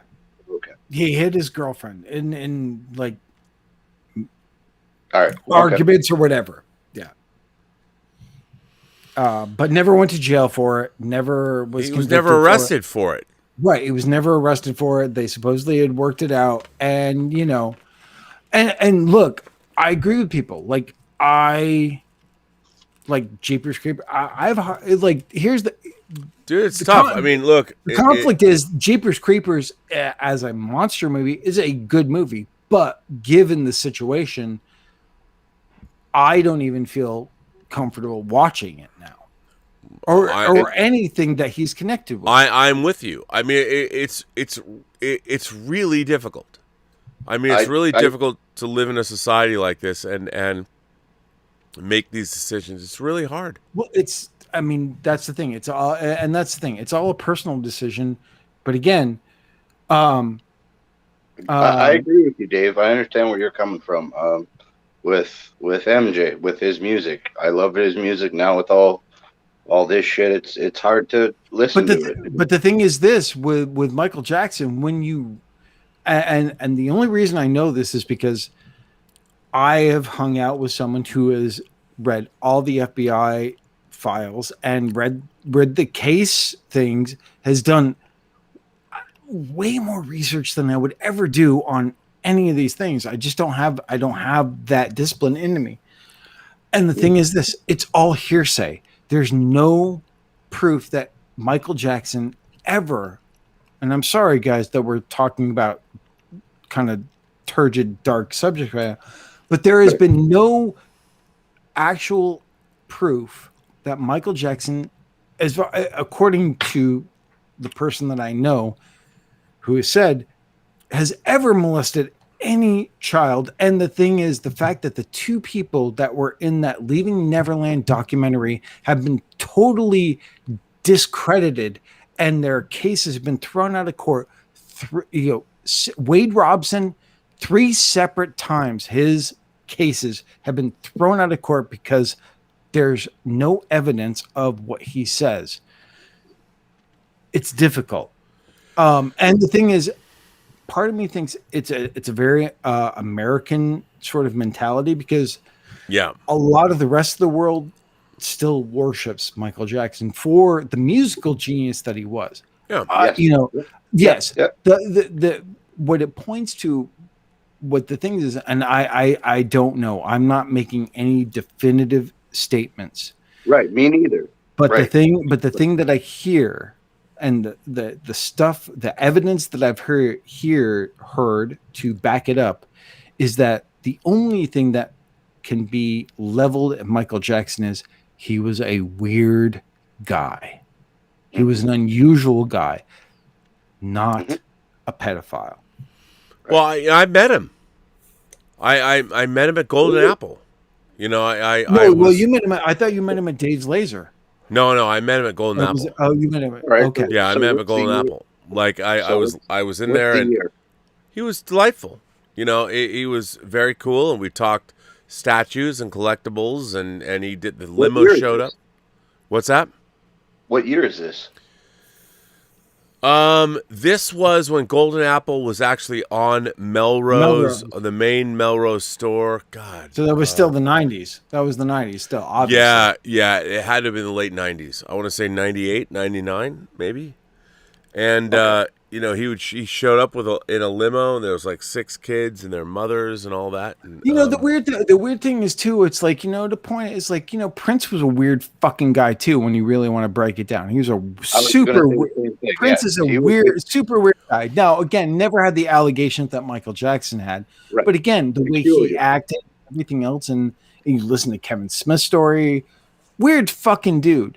But you know what? It's not illegal to be eccentric or weird. I'm not saying that Prince ever did anything. I think one of the problems with our society right now is that the myriad ways of being a human being has been forgotten. And everyone now, we seem to live in a world that's risen up over the last 5 or 6 years, where everybody has these weird literary constructs of what's good, what's bad, and they want to put people into they want to quantify them. Being a human being is a very weird thing. You know, you're born, and ultimately, you know it at some point in your life, it's going to end.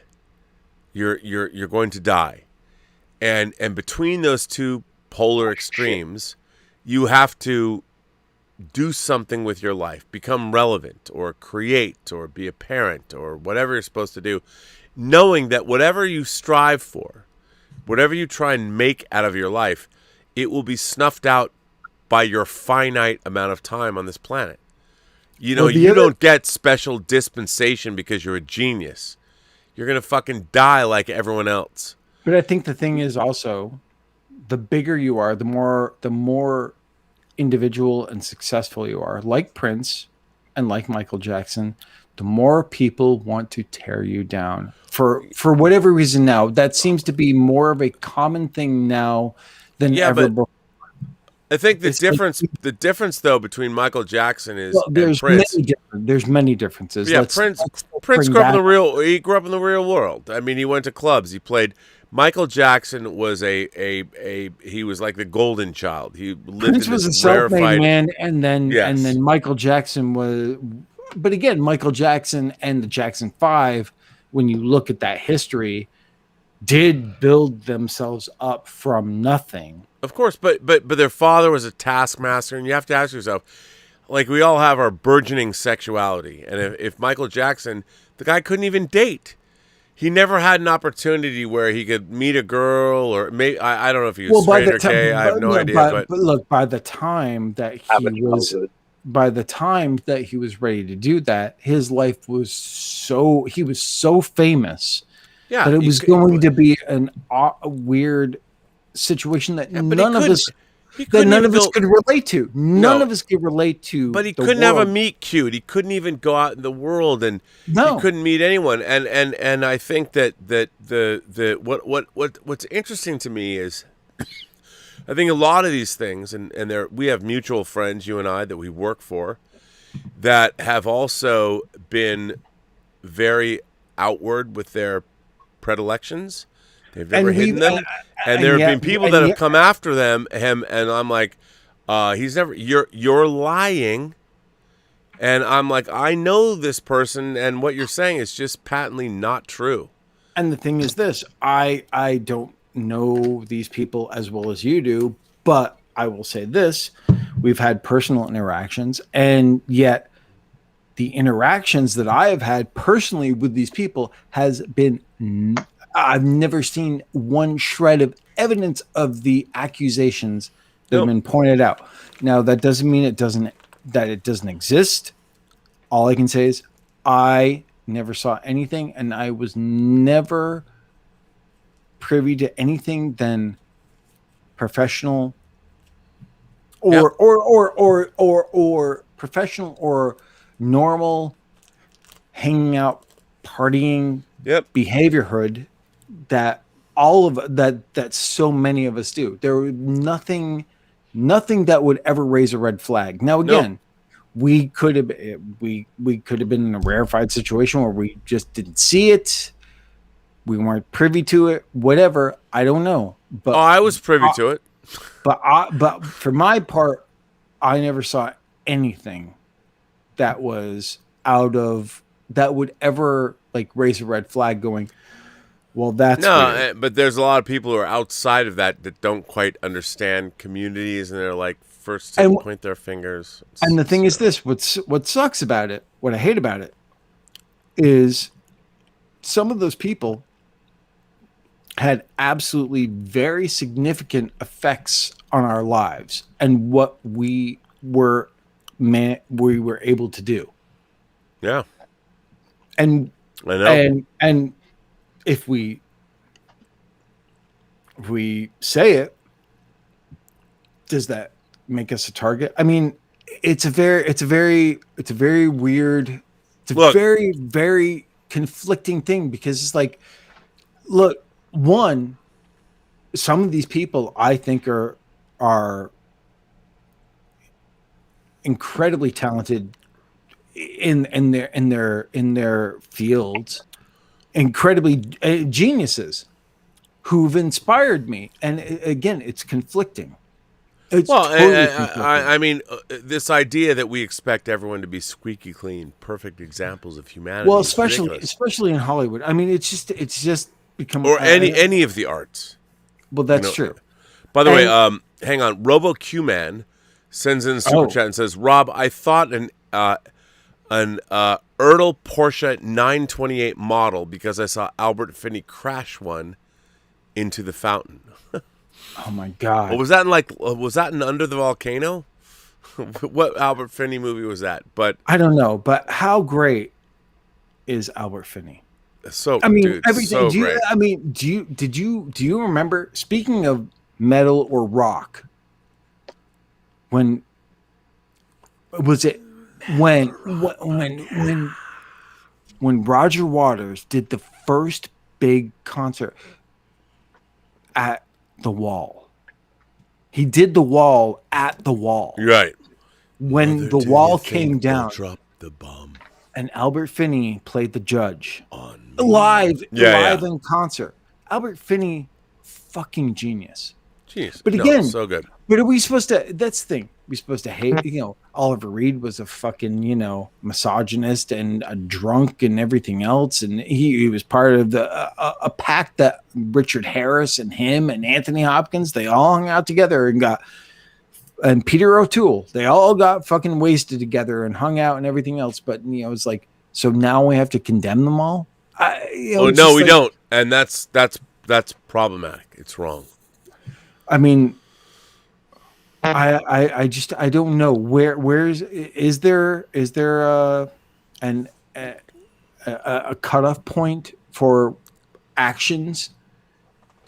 Well, I don't. I mean, ultimately, again, not illegal actions. I'm just saying, just fucking. No, I know. I mean, to me, it comes down to, are we going to admit to our humanness?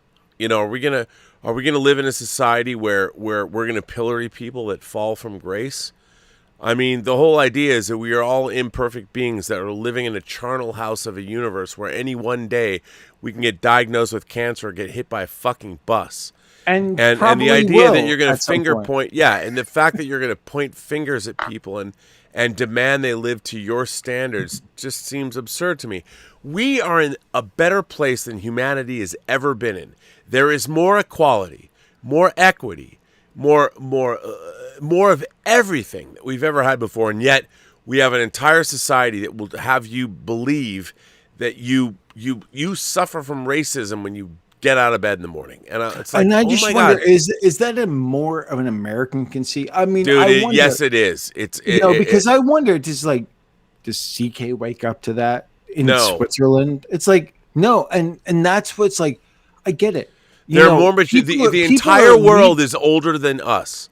We're the youngest. People are leaving LA like fucking droves. Like even Gene Simmons, his $25 million home that he built is up for sale. He's moving to Lake Tahoe to a new house. It's like, dude, somebody I'm currently working with who didn't say shit to me. I had a text exchange. They moved out of California. I've been working with them on a project for multiple years that's on a network, and he's the showrunner. And he left L.A. And I'm like, are those initials A? Yes, N? yes. Yeah, I saw that the other day. It's like adios, adios, California. Holy I was fuck. like, what? And admittedly, the last year and a half, we've only worked via Zoom. But I'm like, are you kidding me? He's gone. He's out of the state. And but again, you haven't seen him in a year in person. So year and a half. Is there a difference? It's like so many friends of mine. I mean, again, the pandemic has created this as well. So many friends of mine have left. And it's like, we talk, we see the look, Charlie de Lauzirika for the past 2-3 years now, which is amazing. 4 years. It doesn't seem that 4 years ago. It doesn't seem that long, but we see him every week now. And the thing is, all we have to do is get off our ass and get a plane ticket, which is much cheaper. Now we can. Much cheaper now, and go visit. It's like, well, what I like about this is like the playing field has now broadened out, filmmaking wise and everything else. You don't have to be here. And the funny thing is, like, fucking, it's harder than ever to make a movie in Los Angeles, man. And Donnie knows as he's rolling the joint. It's like more shit's happening closer to where Donnie is filmically than where we are. Yeah. In Canada, there's more shit being filmed there than here. I'll say this. I don't know if you guys know, Fat Man, Mel Gibson, filmed an hour from my place, Ottawa. And that was my favorite movie of last year. Oh, it was so great. It was Batman awesome. Is this, if people haven't seen it, and it's like, oh, Mel Gibson, fuck him. He's like, oh, dude, sorry, stop. You're missing out, because Fat Man is great, and Small Town Crimes, which is on Netflix with John Hawkes starring, directed by the same people, fucking amazing. I'd watch that movie. By the way, Ishan Kumar sends in a super chat and says, we need a Cliff Burton biopic. That would be Cliff Burton, who was the bassist for Metallica. But again, where do you go with that story? It's like going, oh, Randy Rhoads. I'm not saying these aren't interesting, but again, just like Erik Olsen said, where's the audience? Where is the audience? And the thing is, like, I get a Black Sabbath biopic, a Led Zeppelin biopic. And how do you turn these into narratives? What's the narrative that's going to appeal to the everyman? I'd love to. Believe me. I mean, Rob knows I would, direct the Yellow Pages right now. It's just like, I know. I'm with you 100%. It's like, we're, unfortunately right now, which we should bring this up though, is why we're bringing up this telethon, which has been delayed. We want to make shit, and I would say, look, it was fun to riff on that, but if we wanted to make $6,666,000, it requires planning. You can't just throw it up. It's one thing to riff being drunk on the air and being. And it was great. And it was great. By the way, it's a great idea. It's a great idea. And we were drunk. And the thing is, we're still, Rob, you can back me up or counter me on this. We're still talking about this. We still want to do this. Oh yeah, we are. But the thing is this. The thing is this, guys.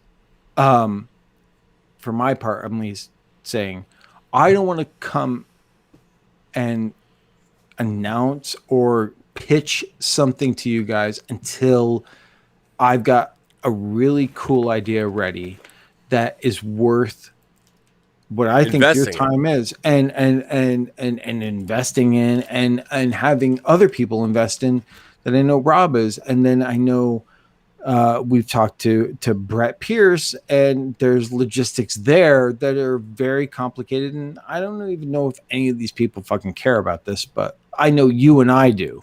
Well, we would go make. I mean, goddamn, believe me, guys, I want to make a movie so fucking bad it hurts, but I want it to be kind of the right thing, because for me, at least on my part, I've learned from the mistakes that I've made in the past, and I don't want to do that. I want to deliver something that's fucking great, that, everyone that takes the time to sit here and listen to us, watch us, whatever, is like behind, is like, I agree, excited about. I mean, Jesus. Dave, listen, gents. Go ahead. Like, Dave, for you, your mistakes, we all make mistakes, but put that in your story or part of your movie.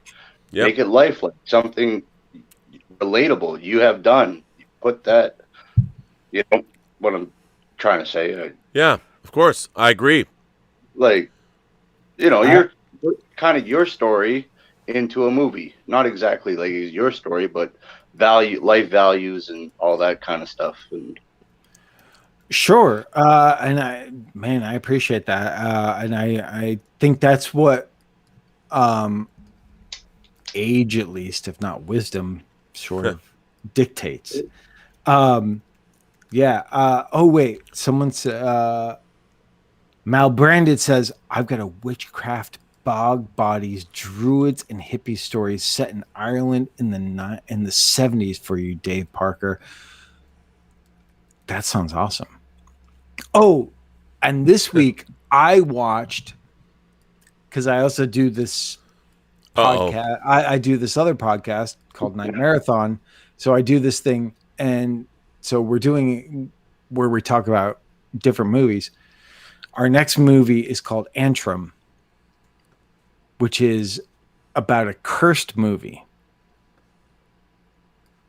that supposedly the devil made.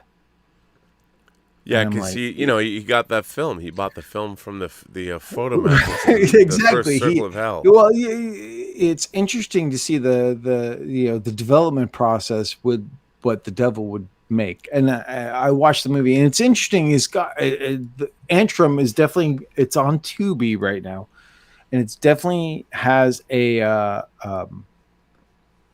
mood and a feel to it.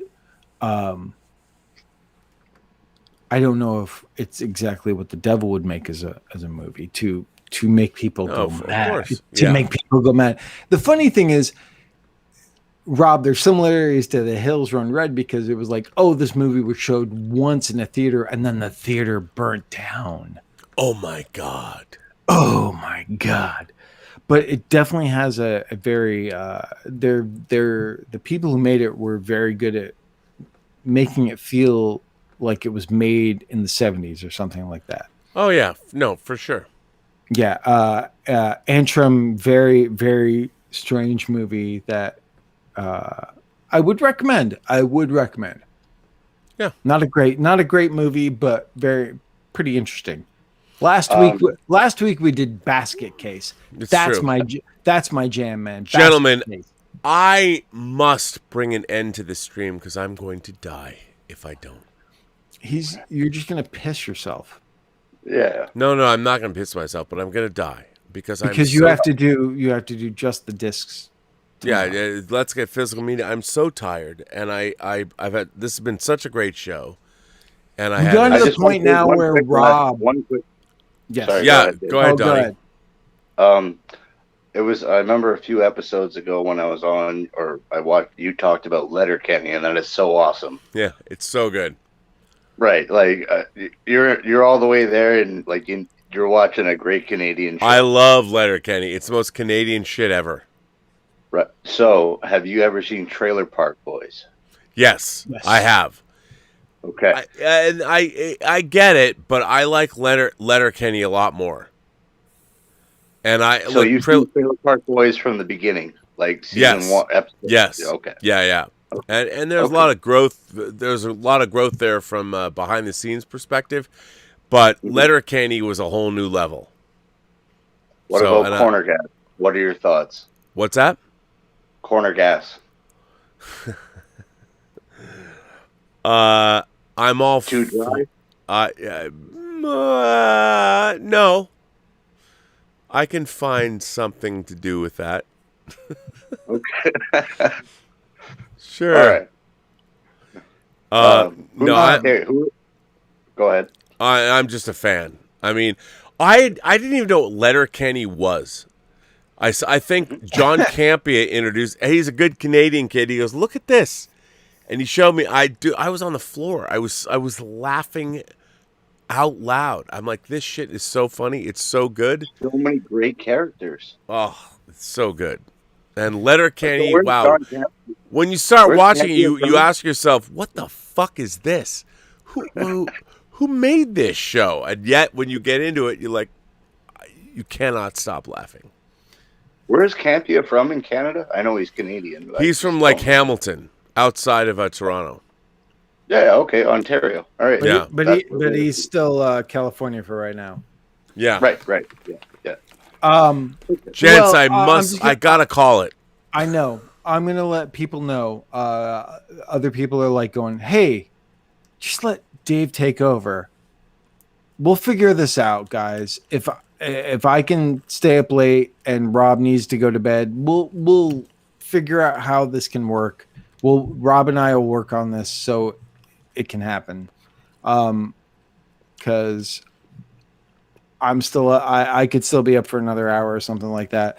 But besides that, thank you all. Thank you so much all for watching. Donnie, Oh yeah, so awesome to have you on. We got to do I'm glad just to a, see- we got to talk do to you just a guys. show. Rob would just I love Donnie's puck action figure. By the way, that was amazing. it's fucking awesome. But we gotta just do a show where we just get the people in the chat coming on again and do that and have Dude, fun. I sent the link out. Donnie was the only one that came on.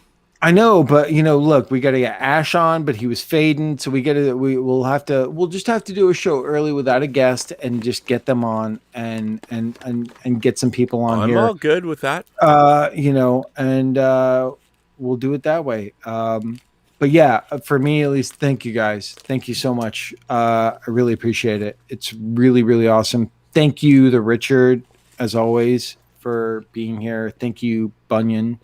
I'm going to say that, Rob, you can take over. Me and the On Richard are good, been talking on Facebook where you got connected, man. Awesome dude.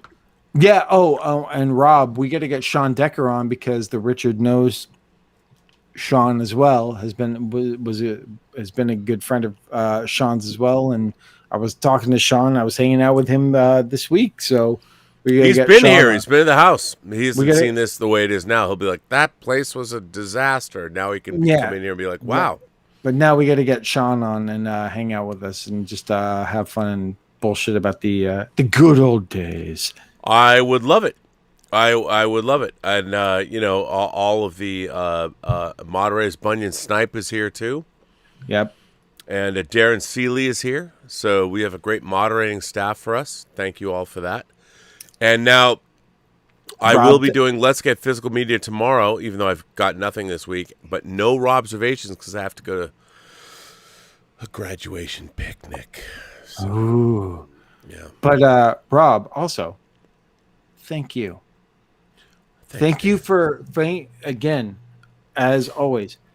Thank you for letting me be on this. It's of course, man. It makes my weekend. It's absolutely awesome. Well, thank you. I mean, we've been friends for almost 30 years, so it's great to have you here. It's I respect you, and we've worked together for a long time. And dude, the show is about us. I know, and the fact that anyone watches and is interested, it means, I mean, they're here for you. But I appreciate the fact. I don't think they're necessarily here for me. I think they're here for the concept.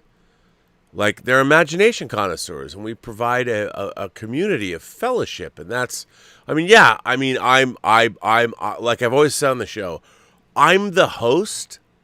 I just open the door.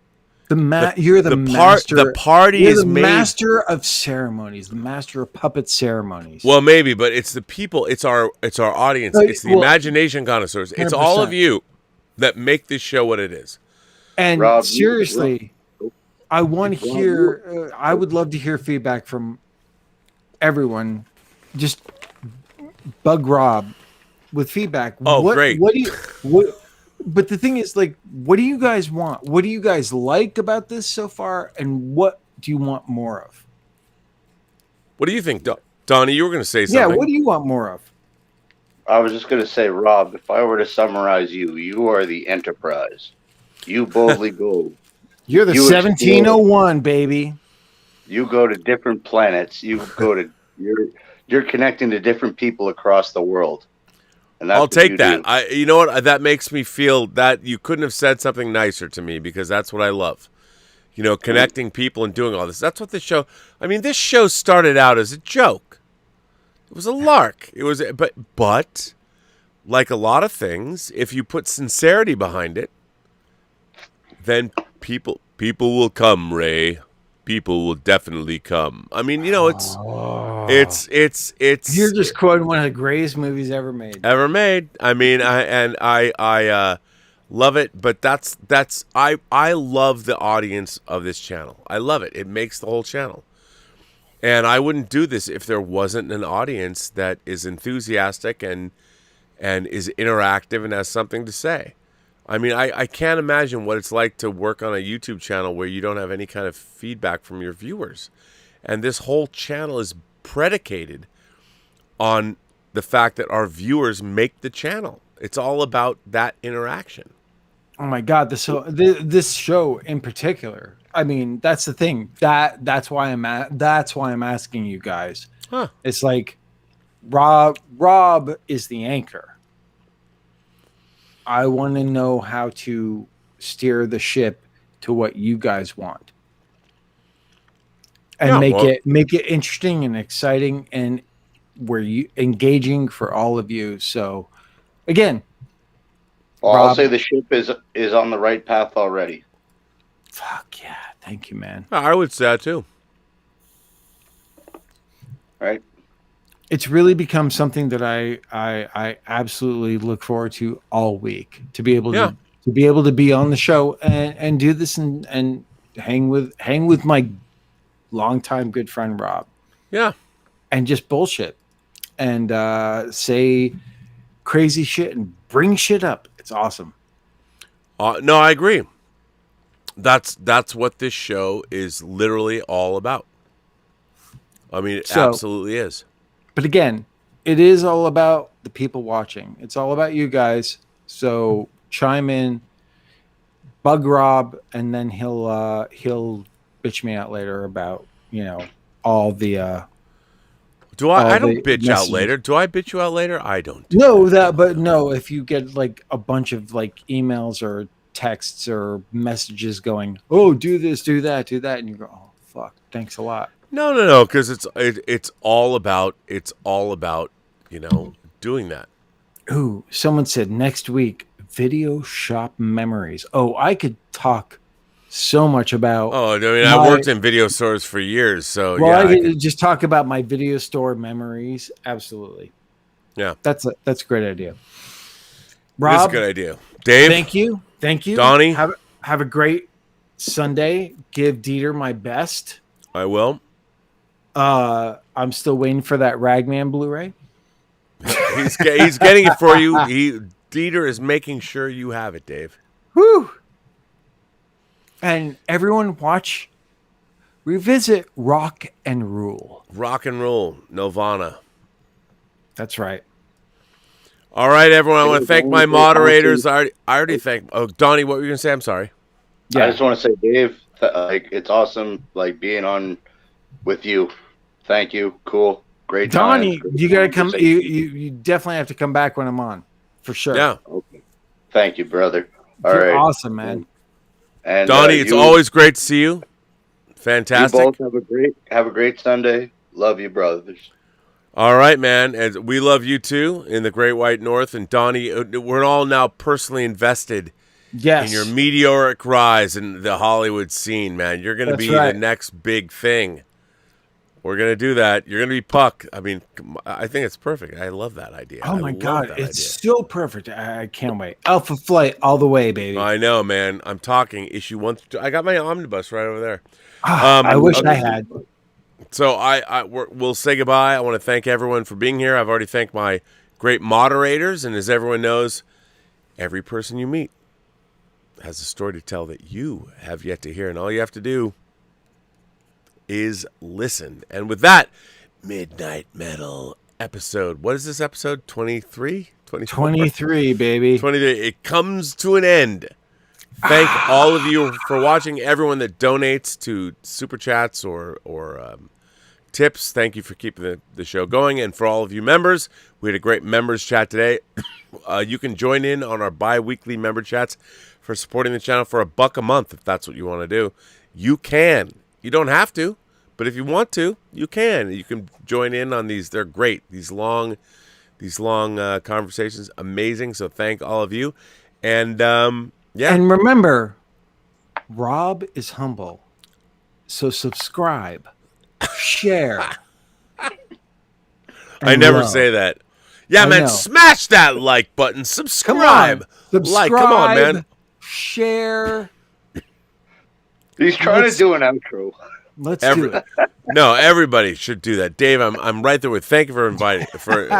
More people should watch this channel. Come on, look at the content we provide. What? Come on, just today. Oh well. And I will be there in the morning, right with you, Rob, as you and Dieter. I know, Dave, and I didn't have to give you a silver sphere in the face right now. You know what? That's pretty good. You know what? Silver Spheres now should be an award.